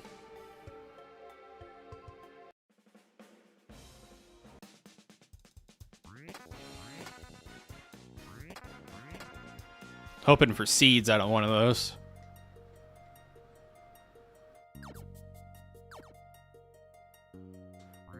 Wake water, okay.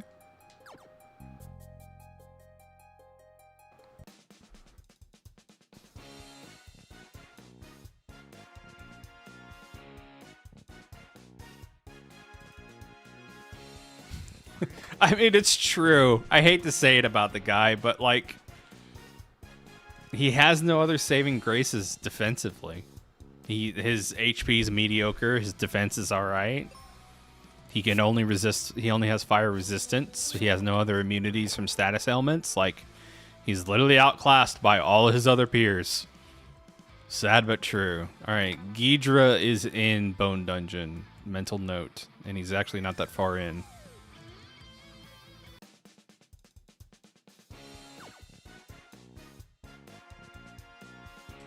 Nice and simple loop here. Pretty sure. Double check, but yeah, yeah, that's a fairly short loop, so that's nice.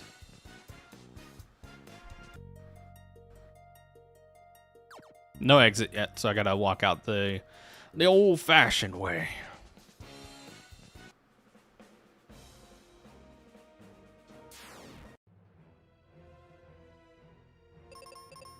Got a lot of low-quantity battlefields to start off with. I'm hoping that's not going to be an issue later. Yes, it does make clearing them out faster, but it means less XP for me. No seeds. Okay.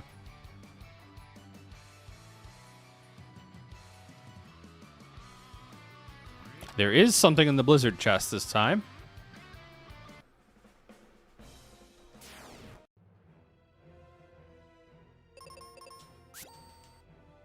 Nice crit. Good old double level. You love to see it. There he is.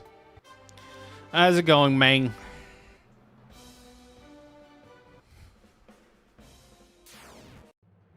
I do love me some double level up.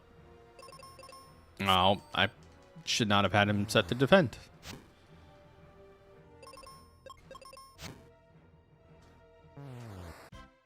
I think he's got some fairly easy objectives to start. Yeah, fragments, air, and Dullahan, mine, battlefield. Okay. The fragments will be easy, and the mine battlefield will be easy. Dullahan is going to be tedious.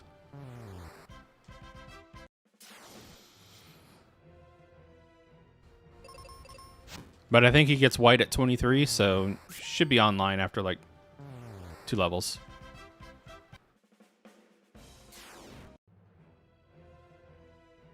Can I get through with bombs and clearing one enemy? Let's find out. Signs point to no. Well, if I did it correctly. So, Keebler elves are chunky. Frogs are not. I know they're called mint mints. I just don't care to call them mint mints. Ow.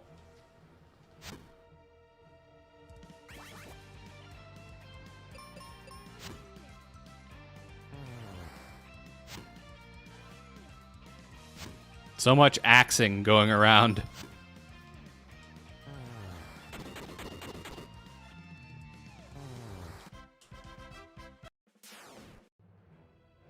Scorpions.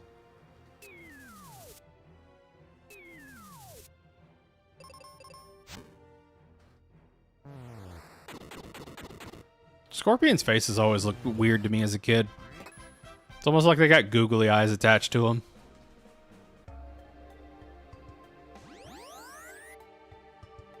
No, they're not thin mints. See? What level do you get white at, Ruben? 23? Yeah, 2 level ups will give him get Ruben online, which is nice. Be very nice to have.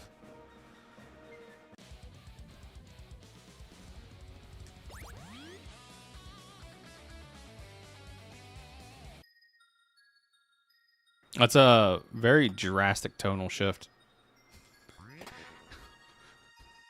The city was much more hardcore when it was frozen over.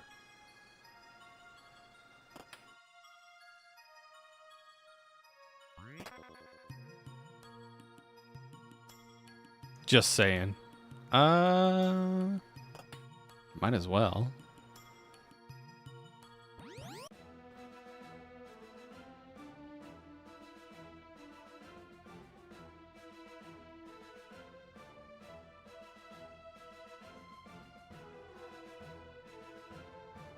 Get some seed chopping out of the way.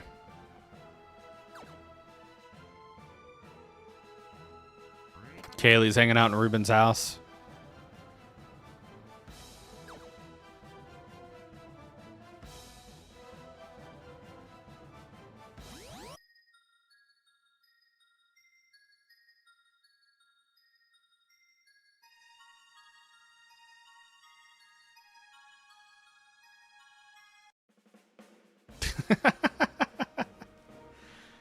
True. Kane would do anything for Rosa. Any terrible thing for Rosa.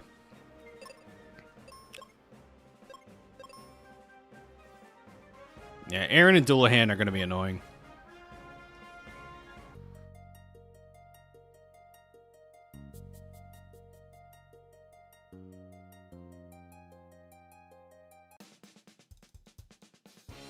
Oh, looks like we're going left first.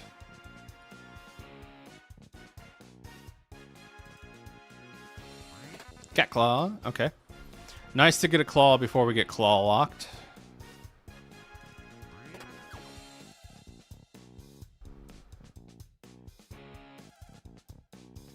How many fragments do I need for go mode? I didn't even look. 26? Not bad. Got an axe. We got all of our base exploration weapons out of the way. So now we just need Megas and Dragon. And we're in full exploration mode. Need to make a mental note. Need to come back to Wintry Cave. With Megas.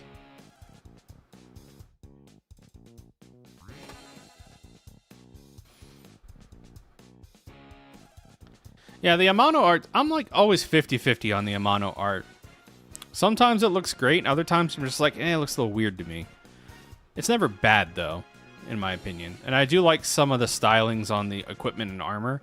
I wish there was some consistency between the Amano art and the in-game sprite work, personally. But, you know, can't always have it our way. I do appreciate in Final Fantasy XIV... they're going to be bringing in gear sets based on the Amano art for Bart's and Ferris and Lena. I thought that was really cool.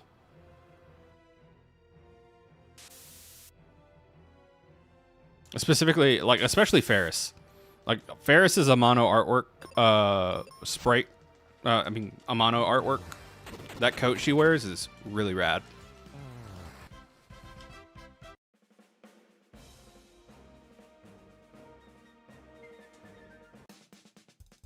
Nope, here we go. We're in the treasure room.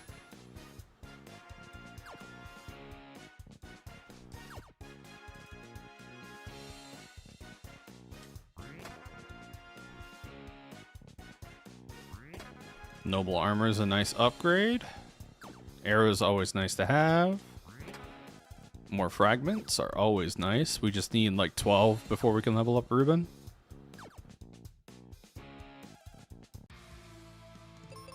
Ghidra room. Okay.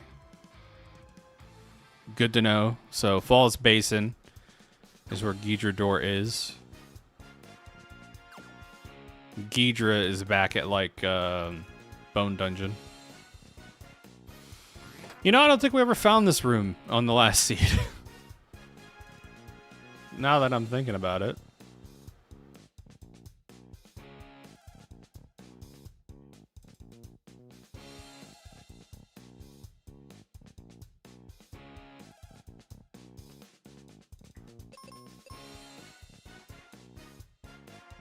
Oh, Lord. Here we go. Are you confused yet, chat? Have I fraggled your brain? Walking through the nexus of doors?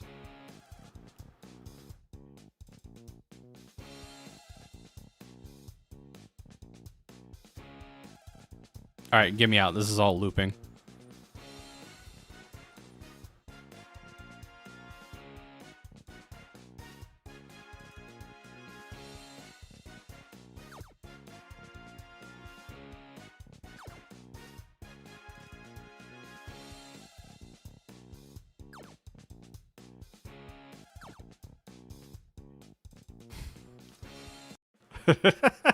It's true. Dungeon shuffle on on Lava Dome is a bit of a nightmare.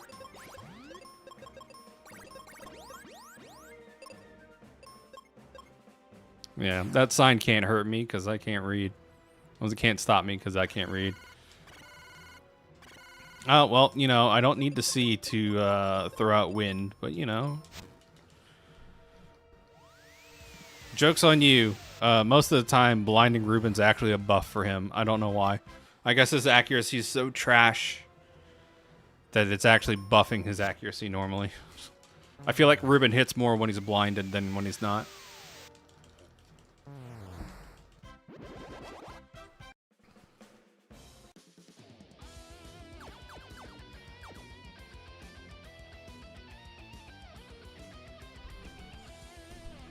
Bone Dungeon got a lot more metal. Oh yeah, you get the Nexus into the second Nexus. That one's always great. Like this door leads to here, this door leads to here. Megas, very nice. Got those relatively early. And we have Hat, so if we find Mac, we can turn that in pretty quickly. You know, we never did come back to 7th floor B tower and check left side. That could have been where something else was. I'm just remembering from the last scene, like, what we didn't get around to checking. Okay. So we need Dragon Claw for Ice Pyramid.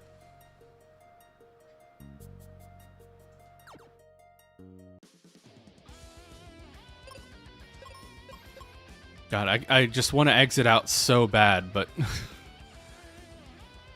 I don't have exit.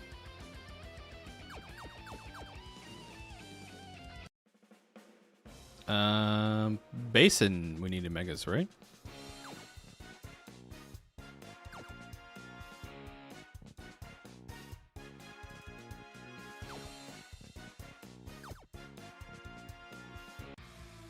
No, okay, maybe. That's Ghidra. That was like a mental note. I just forgot what the note was. No, it's Winter Cave. Winter Cave's the one that needed megas.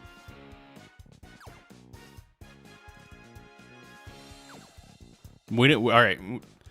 Next time we come to Basin, remind me not to go through North Door. It's a trap. It's just like a permanent loop. We can probably clear this out pretty consistently now that we have megas.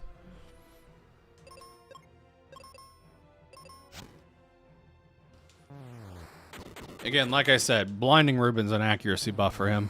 His accuracy so bad. That's not actually true, chat. Don't take that.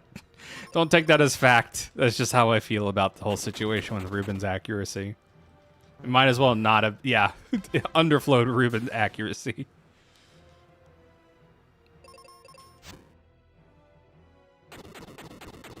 I wonder. All right, I'm curious about something. Does the stat page show the debuff to blind? All right, accuracy is 86 right now, which I feel like is a lie. If I heal Ruben, okay, same value. I was wondering if it'd be really cool if the stat page showed what the actual debuff blind applies to accuracy is. Although, another fun fact for anyone who doesn't know, blind actually has another function besides lowering your accuracy. So, if a party member is blinded, they can't defend anymore. So I don't think they can defend for themselves to reduce damage, and they definitely can't block for your other party member. It just doesn't work.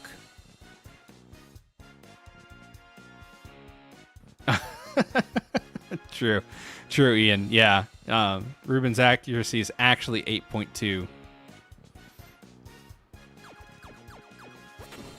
I don't remember. We'd have to look at the code. I still feel like a 50-50 would be higher than Ruben's base accuracy, though. 50's higher than 8.2. Just saying. I really can't think of enough nice things to say about Ruben, other than the fact that he has white and fire resist. Like, he just, besides being a bro, character-wise, he's just unremarkable. That would be a wild ham question. He's gotten into the nitty-gritty on how a lot of things function, although I don't think we've gotten an official answer on how instant kills work. So like Doom Dance, if it's actually a 50-50 or if it's measured against some sort of stat.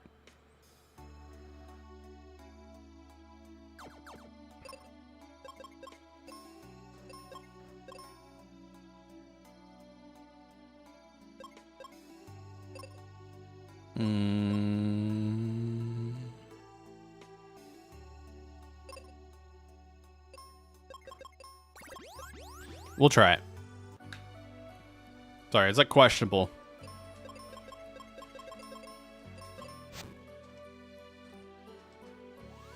Oh, never mind. The axe didn't roll, so.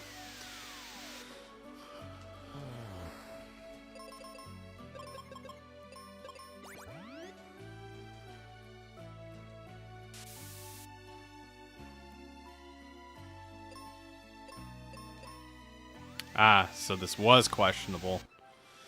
Yeah, we're just not... He's got too much AoE. Otherwise, we would be able to kill him. There is a decent amount of enemies that are weak to axe in his area to make him viable. Turtles, trees, and then everything else just kind of dies to him because they don't have enough HP to live through the damage he does with the Morning Star. So, in that sense, he is a pretty stellar... In vanilla, he's a pretty okay partner, all things considered. And at that point, you have white fairly early on.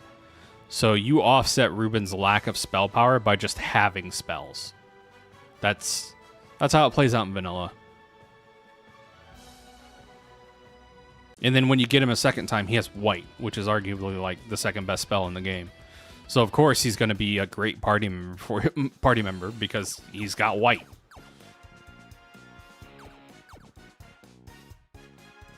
No, unfortunately, Baron, there was an issue on Possum's side getting the multi-world for Worlds Collide set up. So I did change the stream title to hopefully have that show up on people's feeds is the correct thing. But this is now April Community Flag Showcase, where I'm going through doing a couple seeds of the April Community Flags. Hopefully later this week, Possum will be able to get that all worked out with the devs of Worlds Collide Multi-World, and we'll do a run then. So, sorry. Technical difficulties prevented that from happening. We planned for it. We couldn't do it.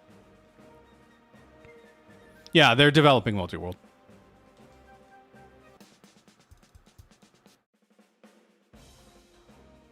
Right now, they're having an issue with one of the files in their AP client not communicating properly, but that is how Multi-World do. Not sleep.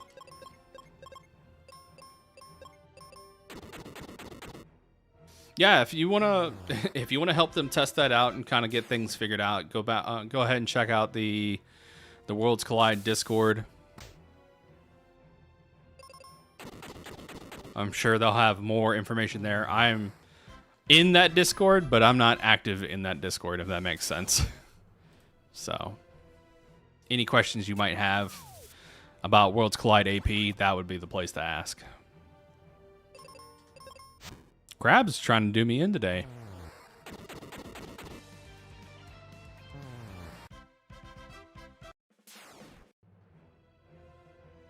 Yeah, they would know more than I would. But we definitely want to be able to get that up and running so we could show that off in the Final Fantasy Randomizer Summer Randathon. That'll be happening in June, I think. Actually, while I'm fighting this battlefield, I could pull up the dates. Let's see.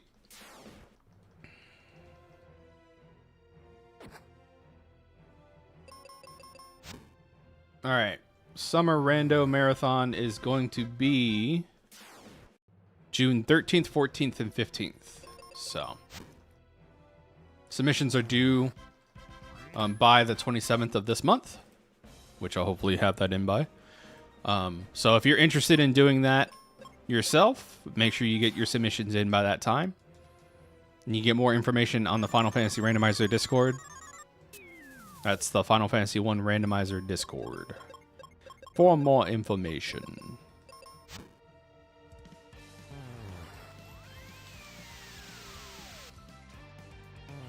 Nice. Ooh, Charm Claw. Not the claw I wanted, though.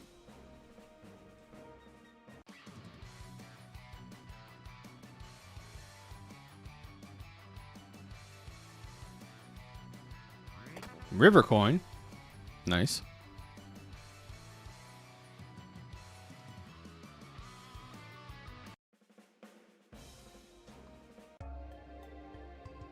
Oh, there's some goodies in Wintry Temple. Did we check Libra? Yes, okay. Never hurts. If you feel like you haven't checked Libra, it never hurts to double check. It is a bit of a time loss, but not the end of the world.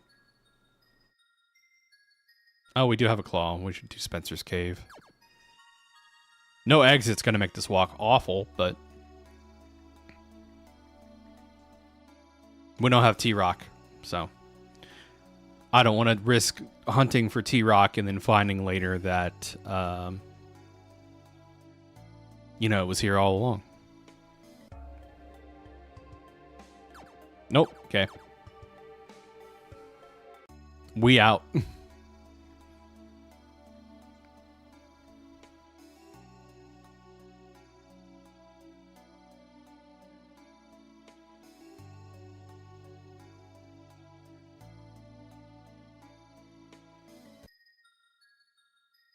I heard that Free Enterprise might have been trying to get AP development started, but then just like it never got off the ground.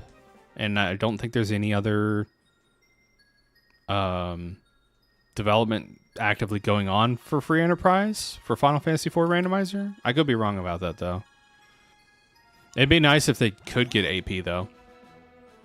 Then I could start doing multi-worlds with Mystic Quest and then Free Enterprise and also, you know, Worlds Collide.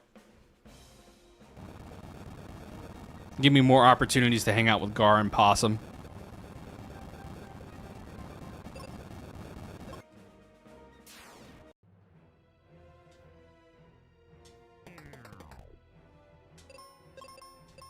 I'm getting ambushed by slimes.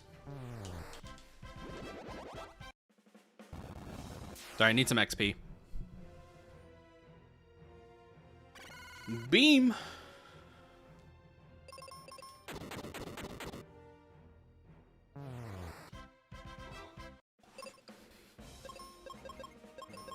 Sorry for the yawns, chat. It's a sleepy Sunday.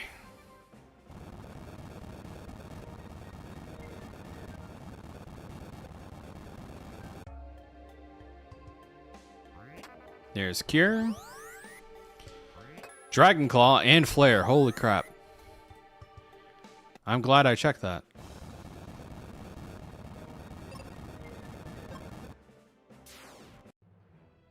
Yeah, Symphony of the Night and Free Enterprise.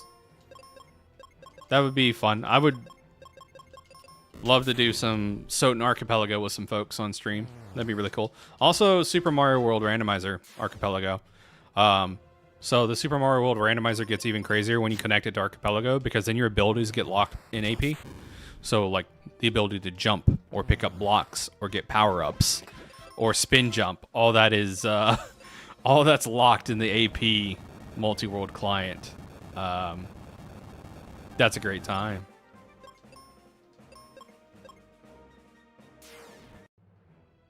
Yeah, Christmas Cave had all the goodies.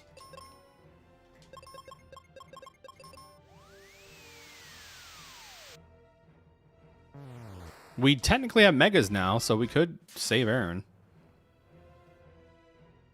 As soon as we find him. No, not Doom Powder. So Archipelago is a multi-world client. So what it does is you generate what are .yaml files for your games, and then you go to the Archipelago site and you basically submit the YAML files for all the games you want to run.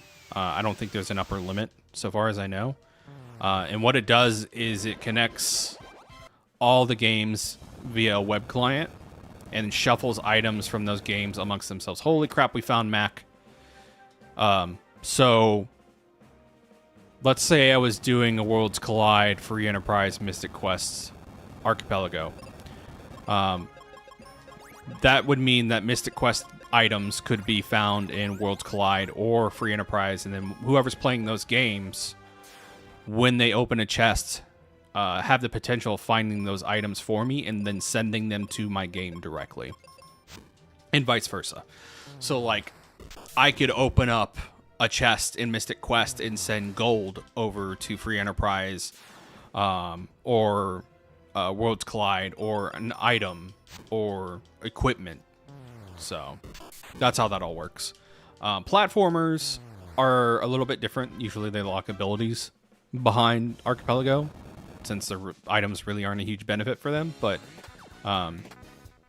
the creative applications that they've had for Archipelago implementation is really cool. Like, if it's not an RPG and it has AP support, they have found very clever ways to make it entertaining to play AP with those games. God, this room is loaded. We got Insomnia.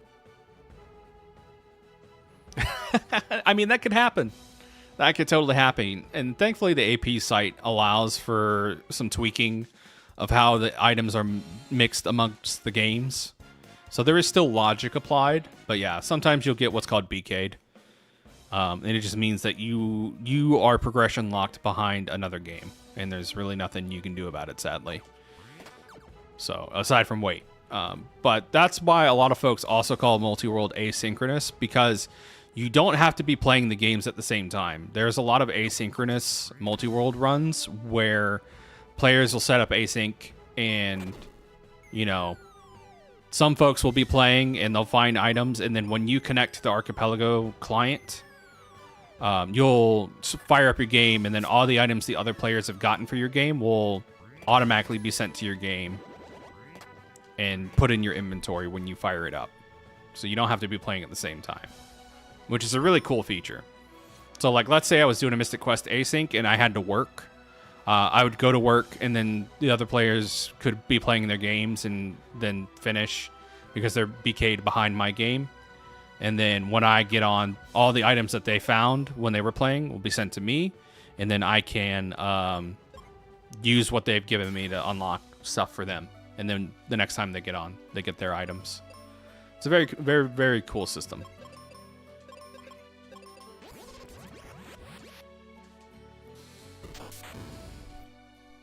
Oh, no. I gotta throw rocks because fire, I think, rolled into earth.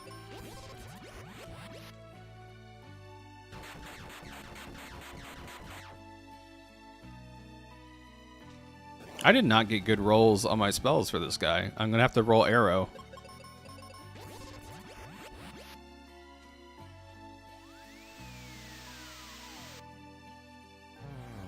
There we go.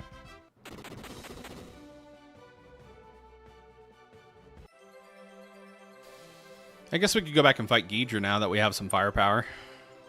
Ruben's unlocked to some good potential.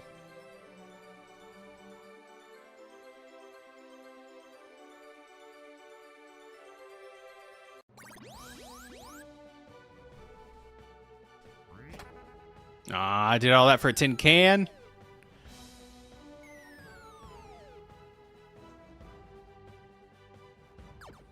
Right? It's just the way the element shuffle played out today.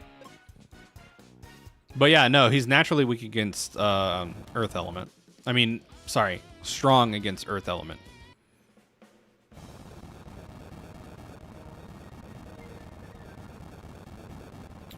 All right, not a lot here in Fireberg region. We can. Let's go to Windia region. See if we can find Aaron and Doulahan and our Thunder Rock and Mobius Crest. And some shards. And that'll be all we need for go mode.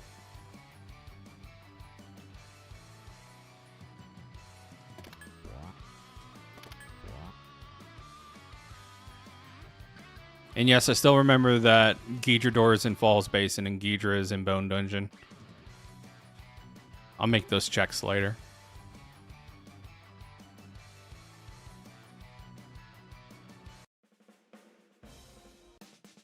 All right, empty room. If only Jerkbird was as fragile as a Pidgey, my life would be a lot easier.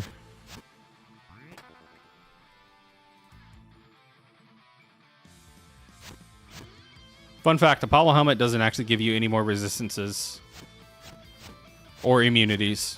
It just gives you a stat bump up from Moon Helmet. Moon Helmet's where you get your fire resistance. So if you're ever concerned about going to Dark King and you only have a Moon Helmet, you're actually fine. You'll probably take a slight amount more of damage because you don't have the stats from Apollo Helmet. But you'll still get the fire resistance you need.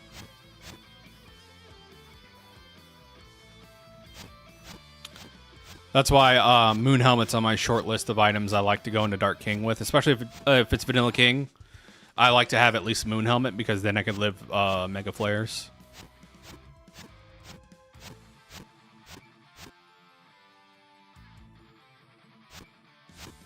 This is a weird part of tree.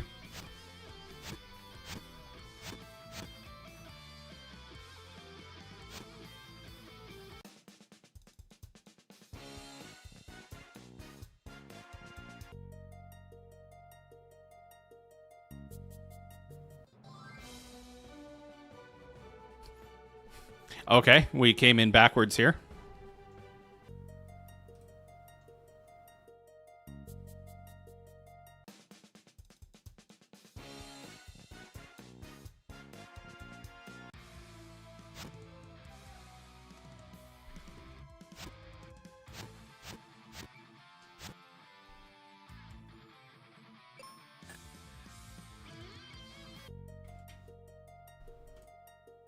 All right, Norma. For the fans.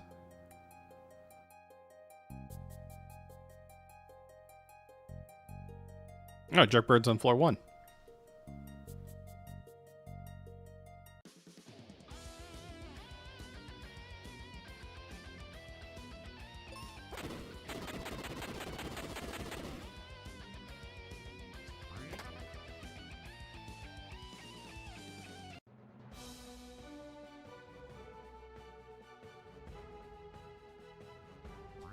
Hey, we finally got exit. Let's go. I'm going to open that up so I can get back. But we'll check on the left side here.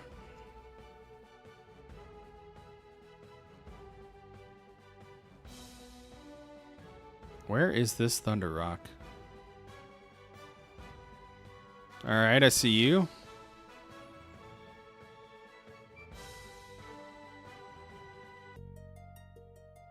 Also need Mobius Crest.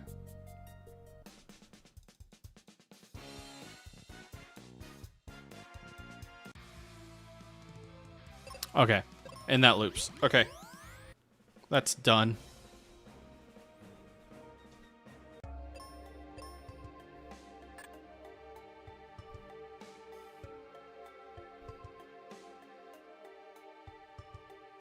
I don't have Mobius Crest. Literally just got done talking about how I don't have it.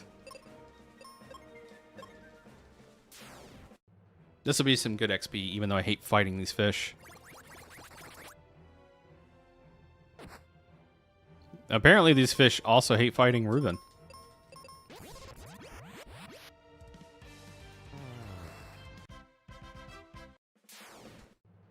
I'm gonna get ambushed a lot here.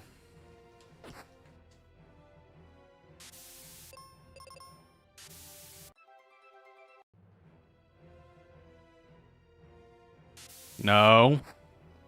Stop it.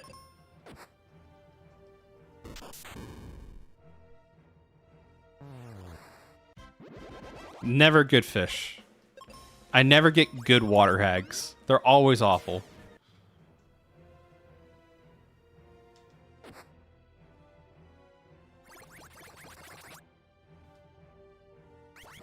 Oh no, we got spooky.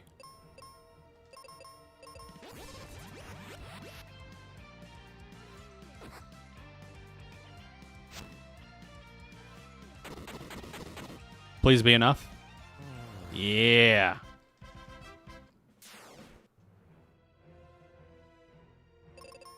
I did not see Reuben's HP. This is potentially bad. Nope. Somehow managed to get the jump on them. Thunder Rock. Ask and ye shall receive.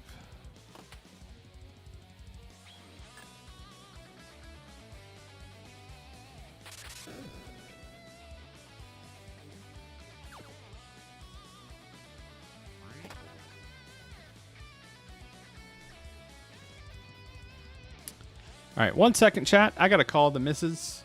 I'll keep playing, but I'm going to hide the camera and mute myself.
All right, sorry about that, chat. Hello, Sammy.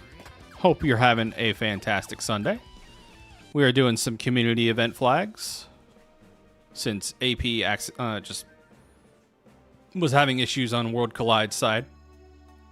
Check that in a second.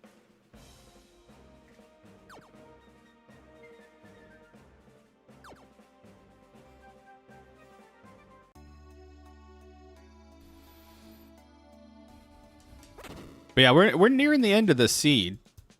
It's just we need to find a couple items. We need to get 26 shards, I think. Yeah. So we just need 7 more shards, Mobius Crest, and yeah, that's it.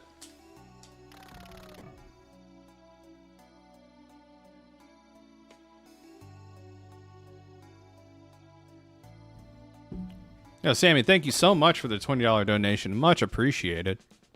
Sorry the notification didn't pop up. For some reason, that's just not... I gotta work on my stream element stuff again, because, like, for some reason, it just does not want to work properly. Yeah, because it's on, so I don't know why it's not working. I'll have to probably... I think I'm going to switch from Stream Elements to something else. Like, I thought Stream Elements would make things easier, and it's just not working.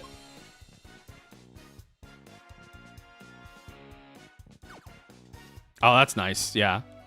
If this is your Friday, I hope you get some well-needed rest. But yeah, I had a couple interviews last week, so hopefully I, too, will soon start... getting back into working and appreciating weekends and all that good stuff. April, so at my last job, every promotion and like when I was hired and everything happened for me in April. So I'm hoping that the same thing applies here and everything will kind of fall into place this month. Fingers crossed. It's been a really rough 6 months. And hopefully it's coming to an end here soon. Thank you. Much appreciated. I had an interview like 2 weeks ago. I haven't heard back, but they have a Workday site that I can check. And it still says interview. It doesn't say rejected. So I'm holding out hope for that.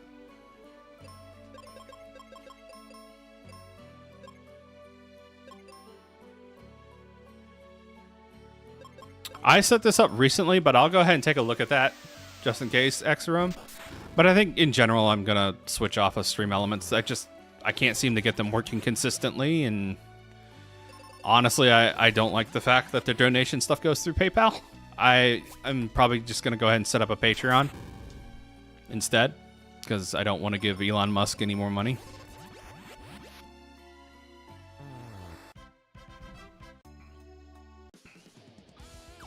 Nothing here.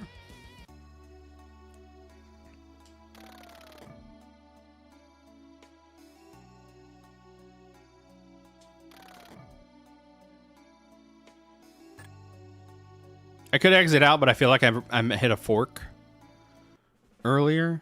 No, hold on.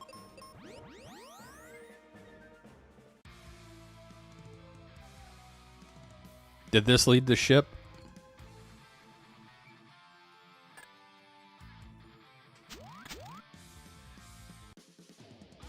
Yes, okay. Let's go check P-Tower.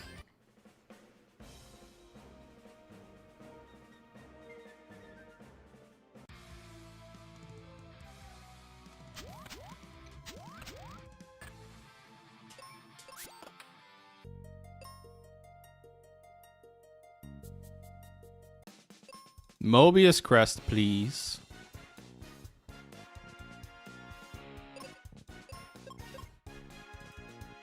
I just realized I never marked off Tree Wither.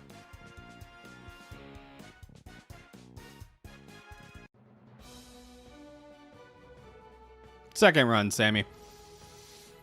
I was originally going to be doing Worlds Collide testing with another community member who also plays Worlds Collide, and we're going to do an Archipelago run. But unfortunately, because it's in early dev, they hit an issue and they couldn't get it working. So I switched over to doing community flags instead today. But once that is up and running, we will be doing that later this week. And I'll also be doing my Breath of Fire 3 playthrough later this week. I'm not going to lie, last week I was... I played Crystal Project. Honestly, so here's my opinion on Crystal Project. It's a great premise, and I really liked the first like 20-ish hours of the game. And then in the later half, I was just getting frustrated with it. I guess it just wasn't for me. Every fight in the later half of the game just felt tedious, and then some facets felt cheap. Like later in the game, some enemies will use moves that are skills, so they're neither physical attacks nor damage. So it's like everyone in the community will be like, just use your mitigation tools, and it's like, how do you mitigate moves you literally can't mitigate? And it just felt like I was getting clobbered for damage relentlessly for no reason. Yeah, and I'm not here for a grind. Like, I've got better things to do with my time than to grind out the game. So I was just like, okay, and especially since normal mode was advertised in the game as being like, you don't need to grind a lot. So at that point, it just felt like an out and out lie, and I was like, okay. And I was reading some information that the dev had posted about their opinion on the game, and I was at the point, I made it to the jungle, and I didn't get the salmon mount. So if that for reference for anybody. So I was a good way in. I had a lot of classes unlocked. I had made a lot of exploration. I got past the owlbear. And I was reading, and it's like, at that point, the dev was like, you could go to the castle. It's like Breath of the Wild. You can kind of go. I made it to where you can go at any point. And I was like, great. Here's my counter to that argument. The reason it works to go to the castle solo, like at the beginning of the game in Breath of the Wild, is because in Breath of the Wild, you're gated by your skill as a player because it's an action game. Going straight to the final dungeon in Crystal Project does not work that way because you are playing a turn-based RPG. And if you were to take any of those encounters, even if you can dodge encounters, you still have to kill bosses to make progress in that final dungeon.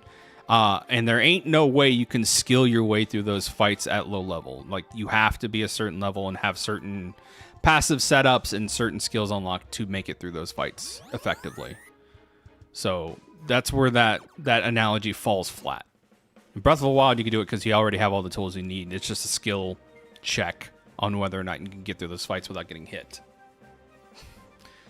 Does not work the same in an RPG. Sorry, not sorry. But that's my take on it, and I'm not here to crap on the game. I can see the appeal. It's just not for me.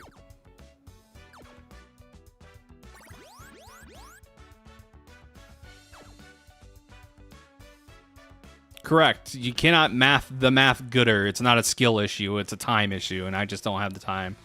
Yeah, and I didn't want to turn on the handicap settings. Like, being full transparency. Like, I wanted to play the game as it was designed out of box. And I know that the handicap stuff is there out of box in the design, but at the same time, it's like the developer intended base difficulty and experience I wanted to play through.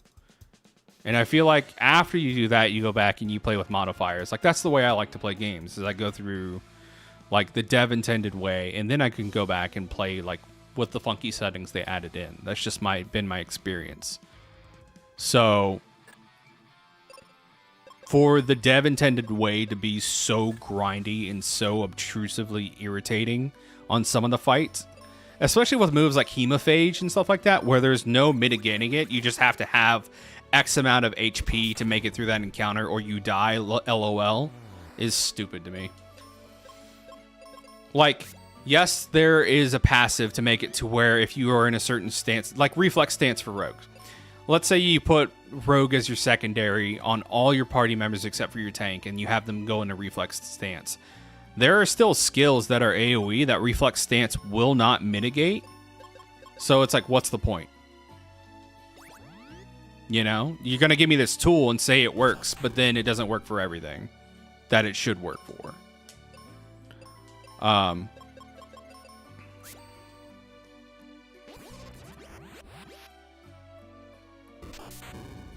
Correct. And it's like, there's a lot of folks in that community that's like, oh, there's so much player expression and there's so much puzzling on how to effectively get through these fights. And like, that's great.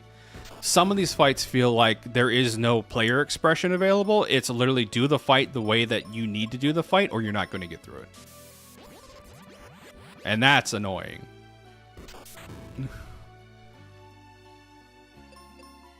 And it's like, if the fight's supposed to be avoided, why make the fight in the first place? You know? That was my overall gripe.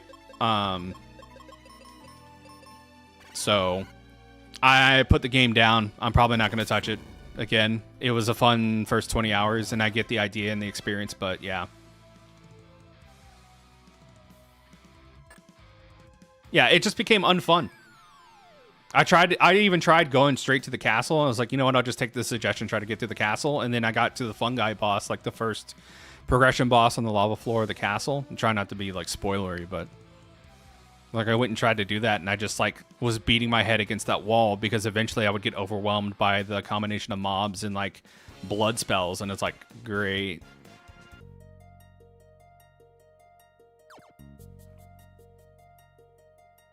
I feel like Bravely Default has a really great design when it comes to progression and like tuning.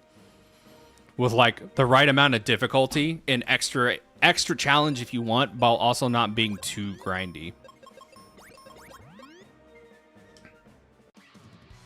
Like the developer comment is like, I didn't like how RPGs in the late game felt like they were just getting easier. It's like, no, you're being rewarded for investing your time in playing the game.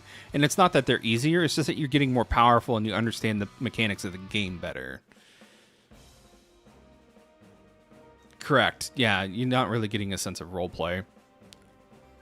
I am straight up lost. I'm remembering that I have to go do things. Oh, yeah. Okay. We need to go Ghidra door.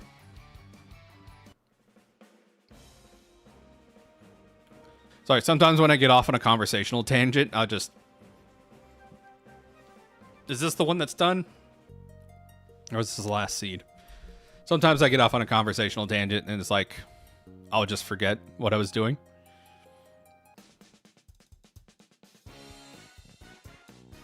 And then I'm getting a little bit of seed bleed too, so... But yeah, like I said, it's a good concept. I don't think it's tuned to be fun, honestly. And then, you know, the story's kind of a bummer, but it is what it is. I am looking to play Crosscode next. So hopefully that'll be fun. That game also threw up a difficulty warning at the beginning, but there's a fundamental difference in that that's an action style game. I do not mind action style games being difficult because then that's an execution problem. If I screw up in an action game that's tuned to be difficult, that's a me problem. And I just need to up my game and get good. I can accept that. When it's a turn-based RPG, it's a numbers problem, and I'm not going to sit here and spend hours. I'm not going to invest time to fight your numbers. Sorry, not sorry.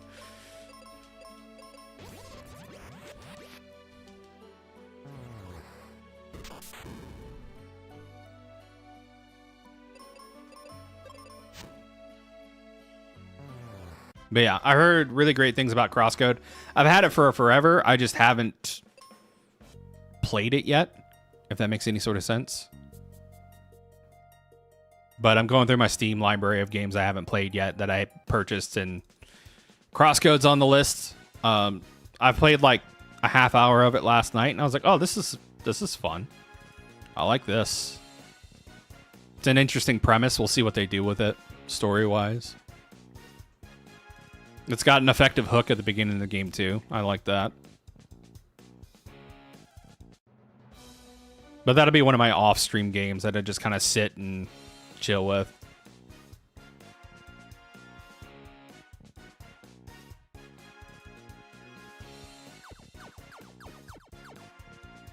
Nice.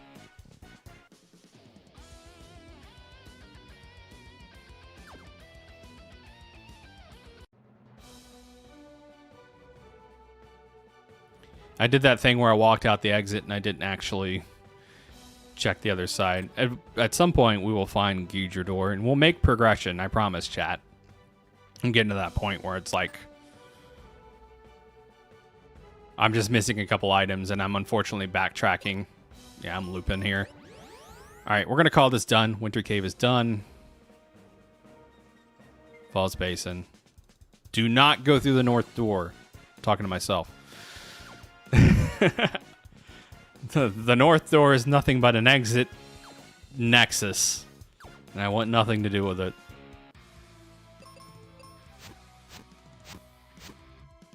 But yeah, we'll play through Breath of Fire 3, then I'll fire up Time Spinners 2.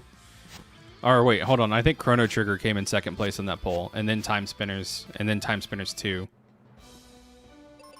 So we have plenty of other stuff besides Mystic Quest we have on the docket to play, chat. I'll be happy to experience that with y'all. If you'll be happy to experience that with me. All right, I think that's everything. Is that everything? That's go mode. I would like to level up Tristram. I mean, Ruben. Let's see if we can find Ruben's dad and Dullahan.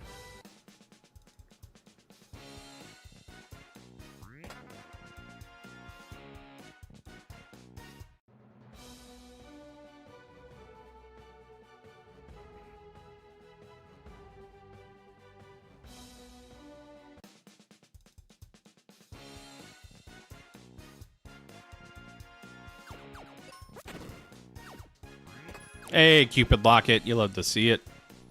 Yeah, as much as I would like to try to brute force King at this point, I don't know if I could with a level 23 Ruben.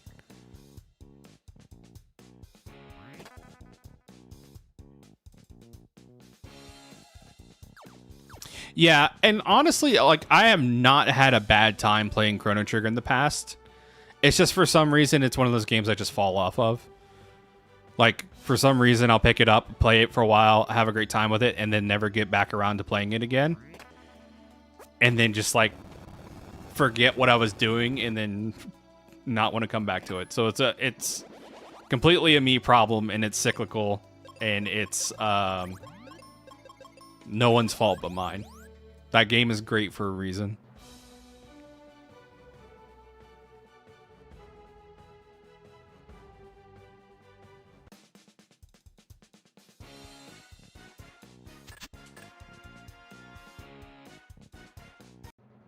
Yeah, we've got a pretty good lineup of games coming up on the channel that I want to play through with you guys. Not only in terms of like games that I have scheduled that I want to play through, but also future releases that I want to play on the channel. So like the new Shinobi game, totally want to play that on the channel. I might play through Doom, Doom: The Dark Ages on the channel. We'll see.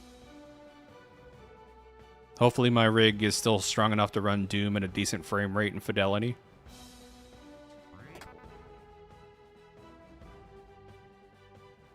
I do love me a good first-person shooter. Did I go through all these doors?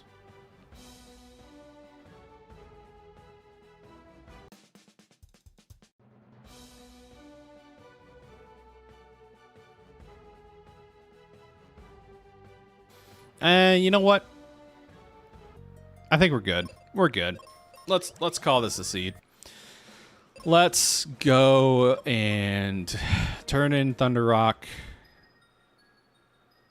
We already found Mac, thank goodness. Oh wait, no, we just have to go to Windia. We freed Mac's ship.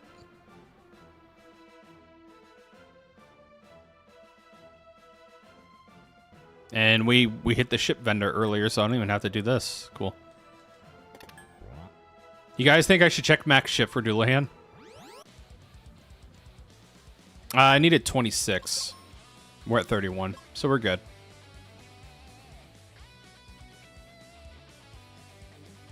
I just my tracker, I stopped updating it because I'm an idiot. I got off on that tangent and stopped hitting hitting the plus button every time I got a new shard. Let's check for Doulahan here. Why not? Oh, yeah, there's Squidite. You can live today. Just for today. Bow ship. Okay.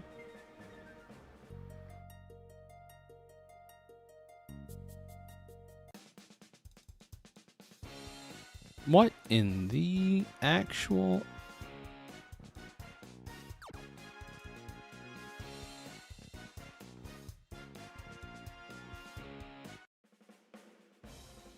Okay.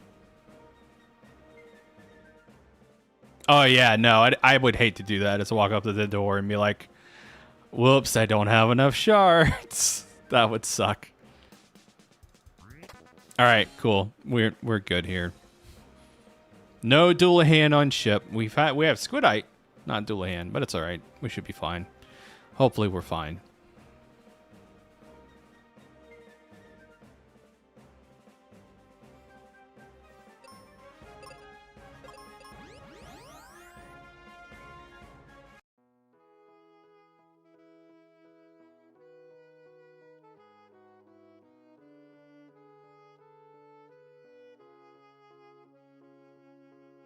Yeah, he's basically driving around Winter Cave and Lava Dome. Keeping that squid nice and fresh. Yeah, no active volcano on my ship. Sadly. I'm just not cool enough for that. Right? Such a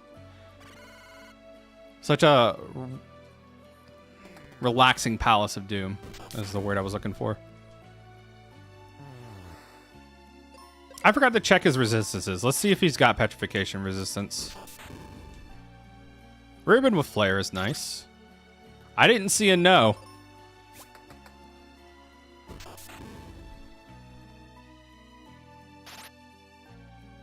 I saw a miss. Let's say, all right, let's see who kills him first. Ruben or me. Okay, Ruben. Ruben won that fight. What did petrification roll into? Paralysis again. And petrification rolled into confusion. Okay. So no instant kill bosses. Sad. Sag. And hold on. Earth rolled in the fire, so it's going to be white and meteor for Dark King.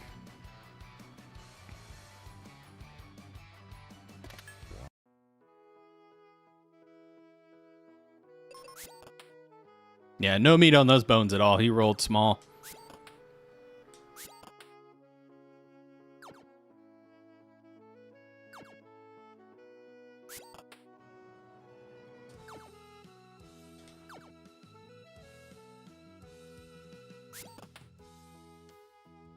I've almost got my muscle memory back for these floors.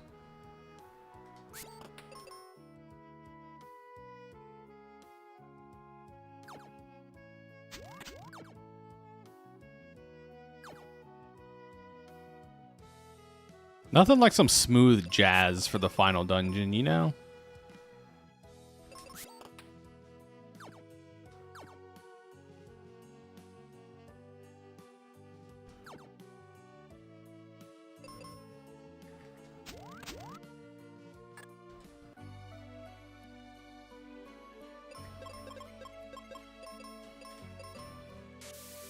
Ow.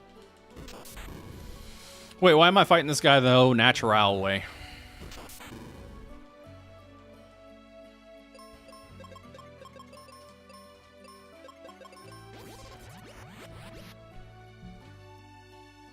He wouldn't have been so bad.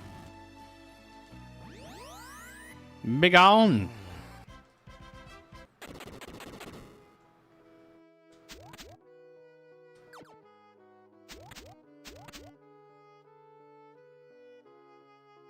Nope. I wanted to go left here. Thank you.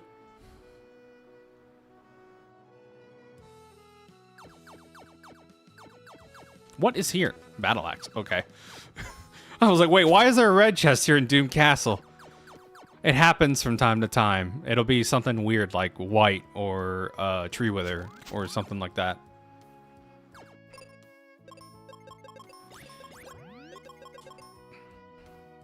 Meteor is gonna wreck this dragon's world. Okay. Yep. They know it's coming to an end.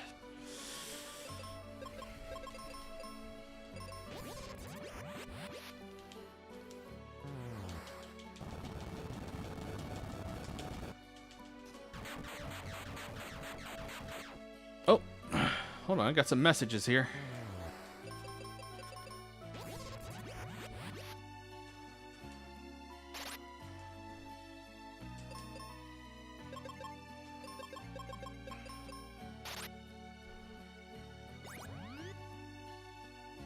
He's hitting me pretty hard.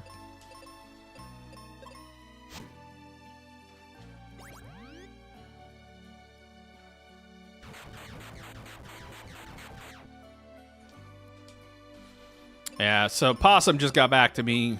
Apparently still having issues trying to get things to work with AP on his end. So, unfortunately, wasn't going to happen today, but he's going to let me know when that's working, and then we'll take another stab at trying to get this to work for you guys. So I told him no worries. Nothing he could have done about it, right?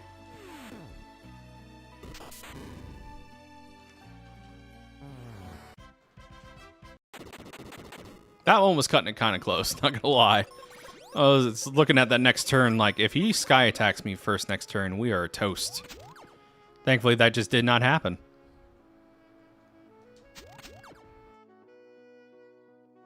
Yeah, it happens. Sometimes, you know, you plan, and plans fall through. You just, you learn to adapt and improvise and come up with a backup plan, and then you're good to go from there.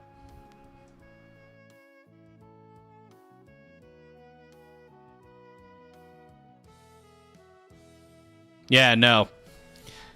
This Dragoon was not about to be done in by a dragon. Correct. And so that's why I came up with this backup plan. It was just like, let me have a backup just in case. And it worked out, honestly. Oh, this chicken's resistant to fire. That's unfortunate.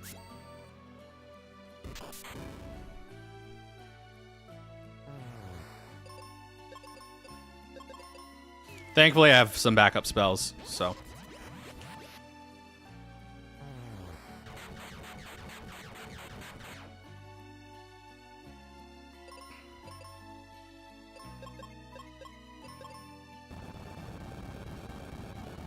Owie.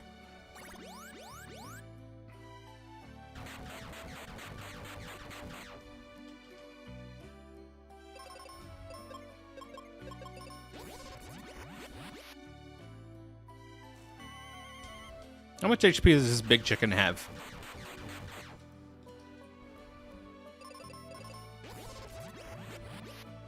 Yeah, Mega Ultra Hot Wings, indeed. I'm just waiting to hear the...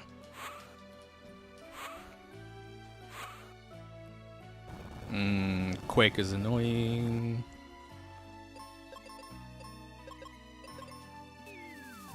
Mucus is super annoying.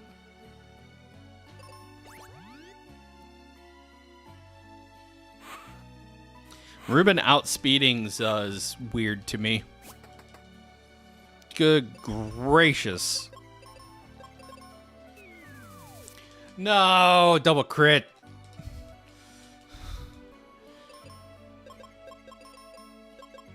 You hate to see it.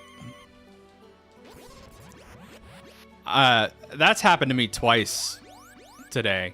is where a boss was just stacking crits.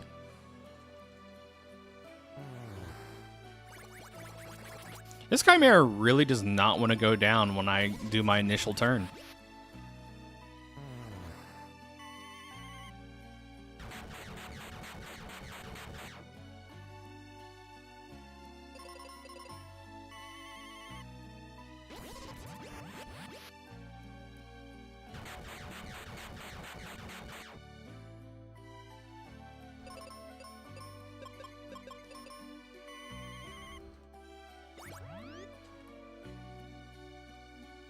I'm wondering if that scream is reducing my defense and it's making me vulnerable to these crits.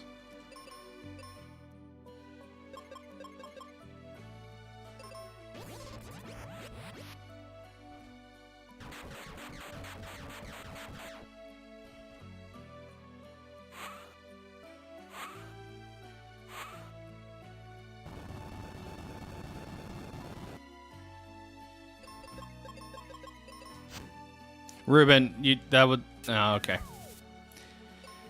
That's what I get for leaving Ruben on auto. I didn't look at the HP, and I'm getting punished for it.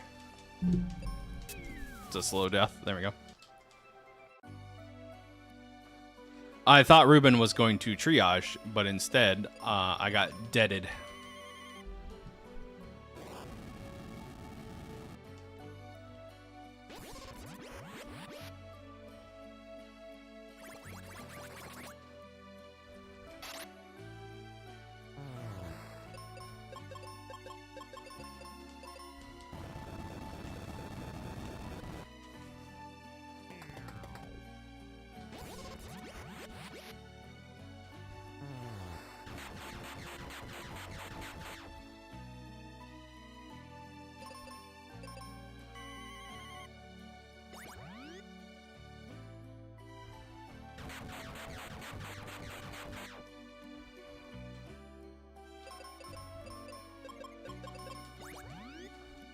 There we go.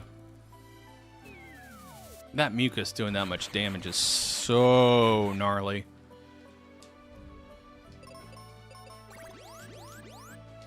There's a lot of triage in this fight.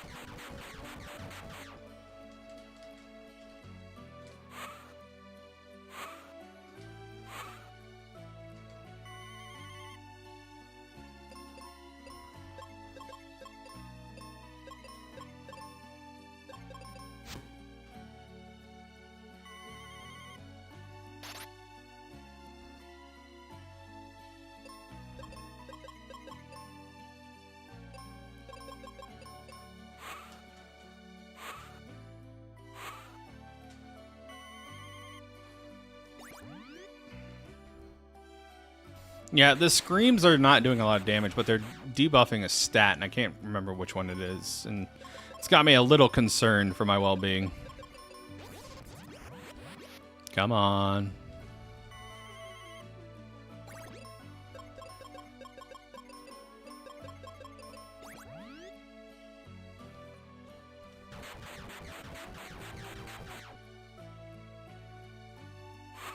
Oh, there's the pose. Yikes.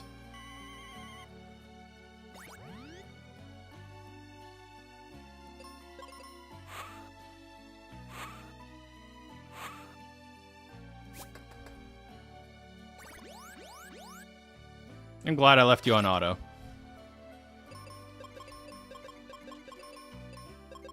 Die, monster. You don't belong in this world.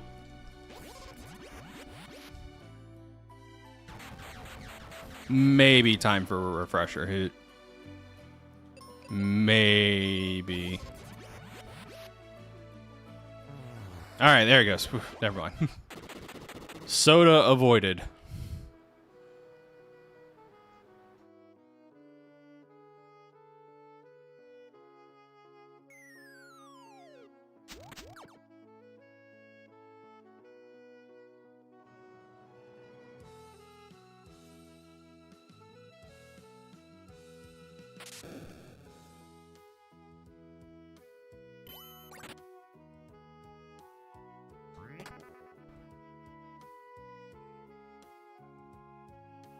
All right, we're at the end.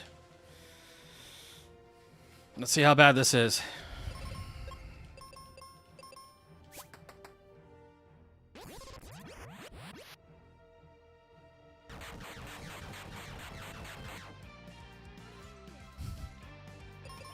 Oh no. Am I the triage this time? I might be the triage. Yep, I'm the triage. Okay.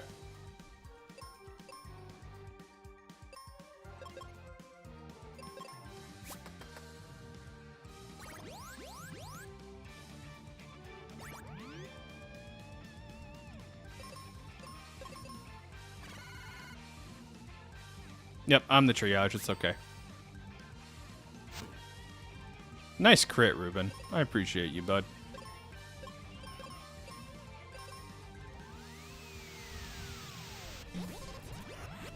It's alright. This is what happens when your good spells are rolled into this, and you just gotta deal with it. It's okay.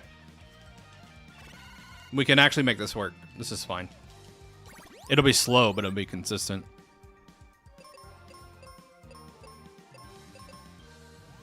I can basically top us up every turn because Ben will always go last in the turn order. So I consistently can put out... This is not a bad turn order because it'll be either Ruben or Dark King. They'll trade blows, and then I'll top the party up. So unless there's a one-hit KO somewhere that throws a wrench in that plan, this is going to be consistent for like 30 turns. Yeah, I'll lose some turns to some confusion here, but I don't mind. Yeah, and I have white. Ow. Yikes. Not the branch, no. I need to get him out of this form as soon as possible. I need to get him out of this form as soon as possible. I need to get him out of this form as soon as possible. He's got branch. It's such a spooky move.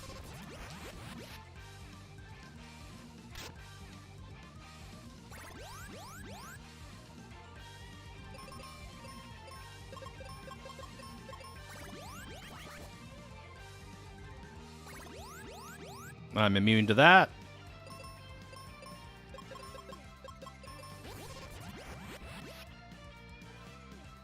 You all saw how intensely branch scaled in damage, so now you know.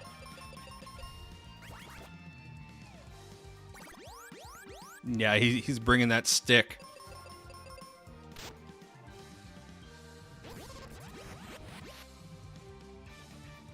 You better believe I have made a custom Dark King sprite where he's holding Treant's arms as a big stick, like a tree branch.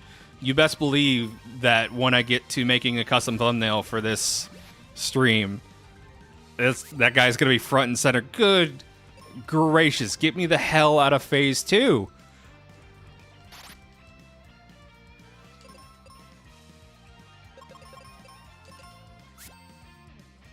No, get me out of here. This is awful.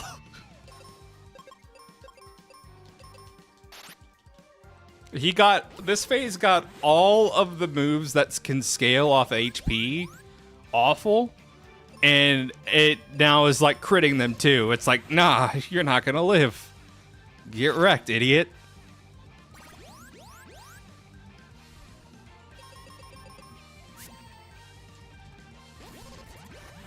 I hope phase 3 and 4 are a little bit better. Oh, goodness.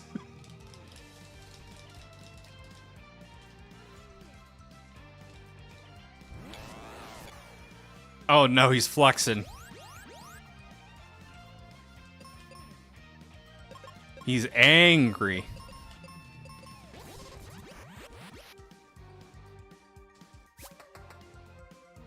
That's not great, but it's not as bad as it has been.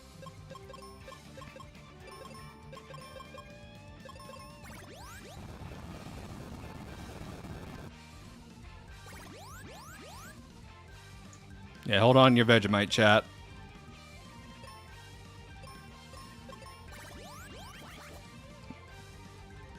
No, he's got paralysis. This is not great.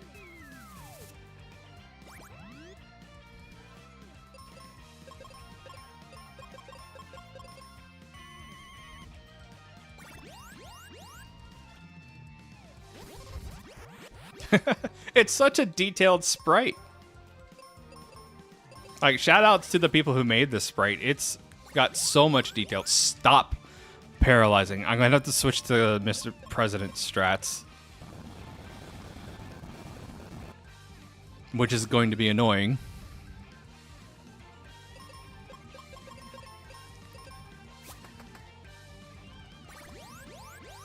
Yeah, I'm going to have to switch to Mr. President strats. There's too many status elements going out. And I'm getting stuck in triage loops.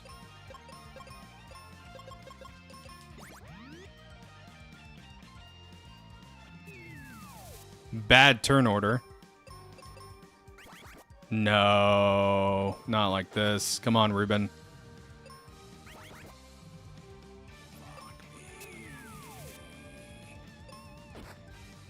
Jesus, okay. We got paralyzed looped. The unfortunate part is Kaylee doesn't have paralysis immunity either.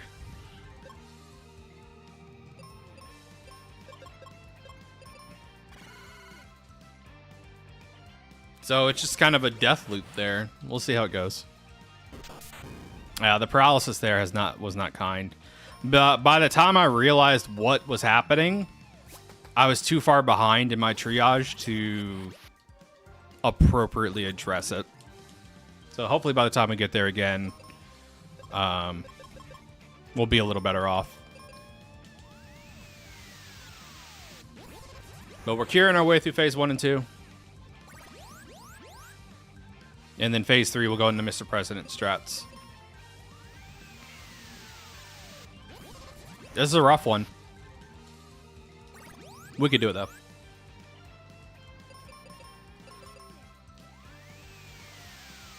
Yeah, it's no wonder he was hitting me so hard in phase 2. He was actually super swole. He's so buff.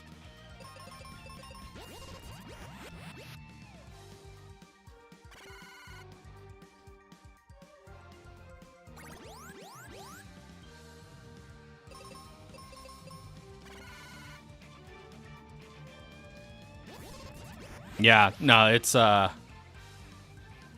rough encounter. This is definitely going to be a difficult king. It can be done though.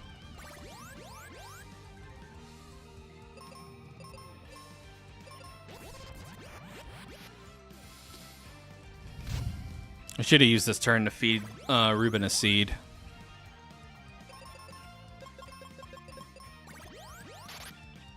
God, that branch attack. It just does so much damage.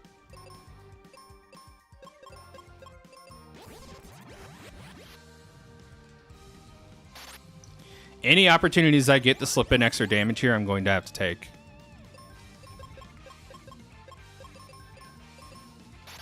To get out of this phase as quickly as possible.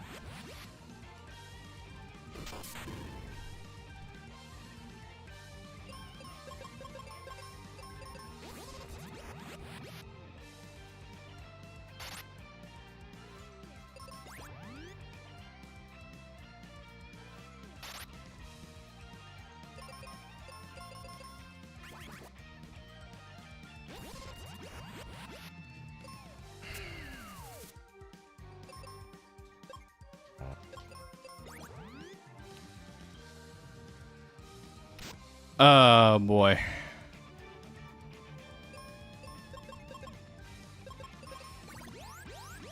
That was rough. I'm surprised I managed to recover from that, if I'm being perfectly honest. That was like the worst possible combo I could have gotten. And I somehow lived it.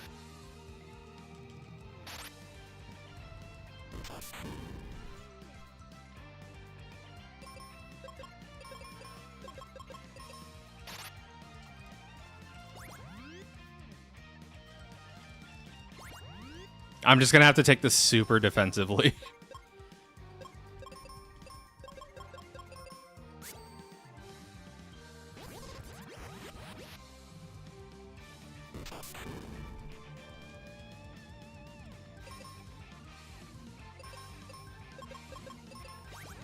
Please get out of this phase. That's fine. That HP gain actually contributes towards getting out of this phase.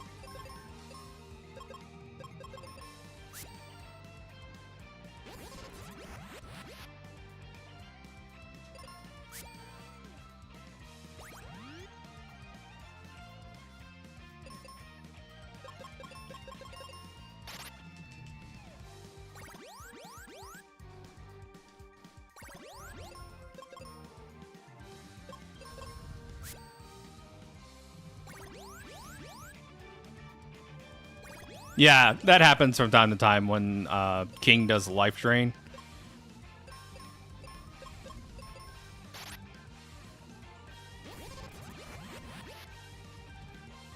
Okay. Okay. All right. Let's set up for Mr. President strats.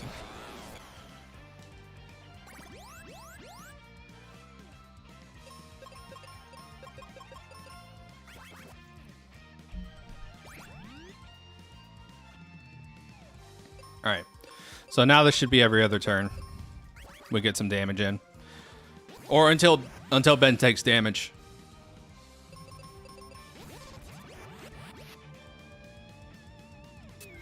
Yeah, I don't know what causes that. Why does that drain do exactly Ben's HP?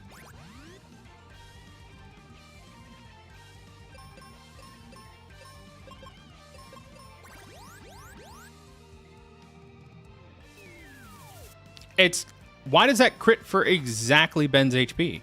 I don't understand.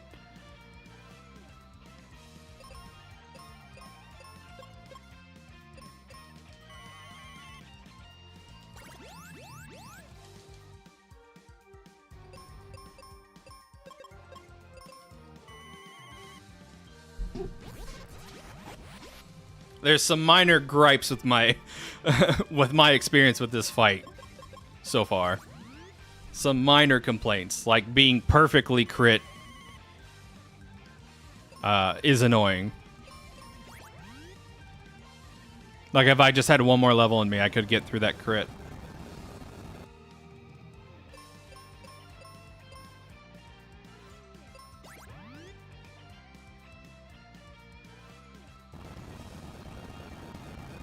I'm not taking any chances here.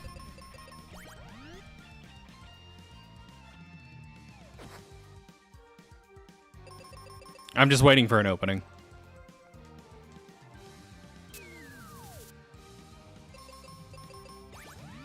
Once I can get a setup where I can get an attack off, we'll be good.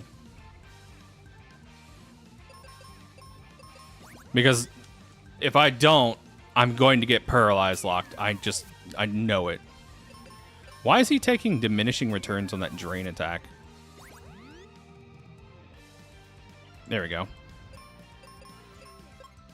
I mean, Phase 4 is going to be the exact same as Phase 3, unfortunately.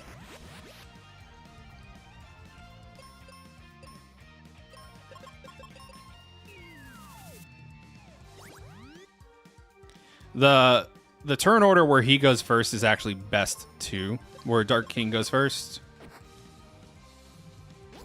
Because that makes it to where I can alternate between attacks. The turn order I had where Ruben was going first was actually screwing up my chances of getting attacks off.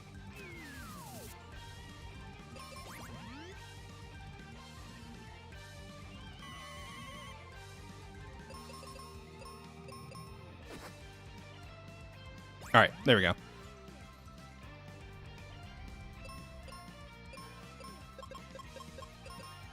The problem is, like, you have too much speed. There we go. Free turn.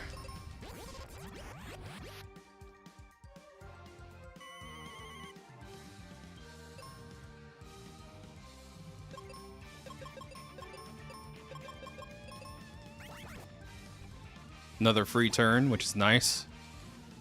I didn't block that time, so that could have been very, very, very bad.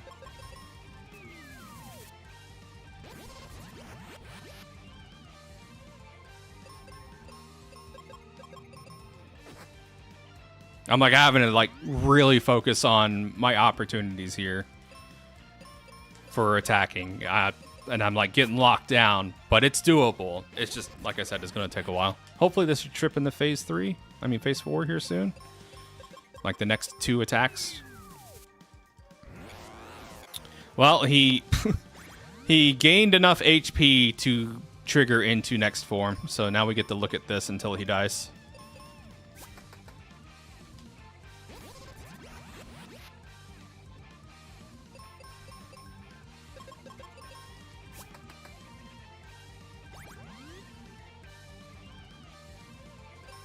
Thankfully, the turn patterns have been going in our favor a little bit more, so we're making progress, at least.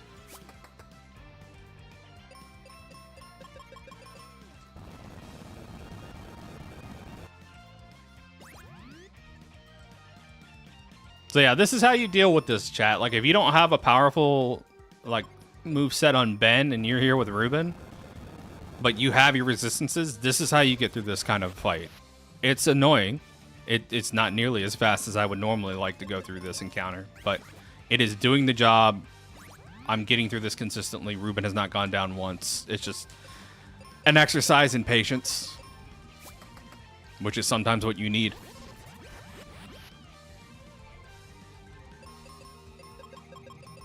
Like, as much as I would love to pop off and push through this fight, I know I can't, because I'll get screwed otherwise.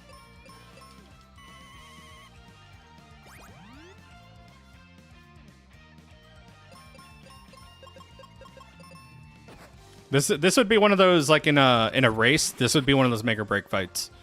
Like, this is one of those fights where you would get in your own head and rush and then die and lose the race because you didn't take the time you needed to live through the fight. Yeah. So yeah, sometimes it is just a war of attrition. We thankfully got a free turn here, so I'm gonna use it.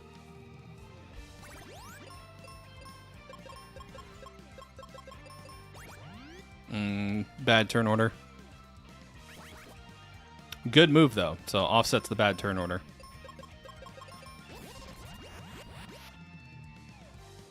And time. Whew. That was a rough one. But we did it. It's done. Awesome. So, sorry for the rough siege chat, and again, apologies that the AP thing didn't happen, but me and Possum will work things through, and we'll get it up and running. And I will make an announcement when that is officially good to go. We thought we were good, and then an issue happened. Thank you guys so much for the GGs. So, thanks everybody for stopping by on this chill Sunday for stream. I will be sure to try to get some more scheduled streams up, and I'll try to schedule them a day in advance so y'all know when I'm going to go live in the future. So that way it's not just suddenly, hey, you're live. I'm going to try to make like announcement streams so that way they're scheduled out and you guys can show up for them if you can or not. There's always the VODs. So anyways, chat, that is going to do it for me today. Thanks so much for stopping by. And again, if you want to check this out yourself, go to the ffmqrando.net page to generate your own seeds and join the community Discord. It's a lot of fun. And until next time, I'll see y'all later. Take care.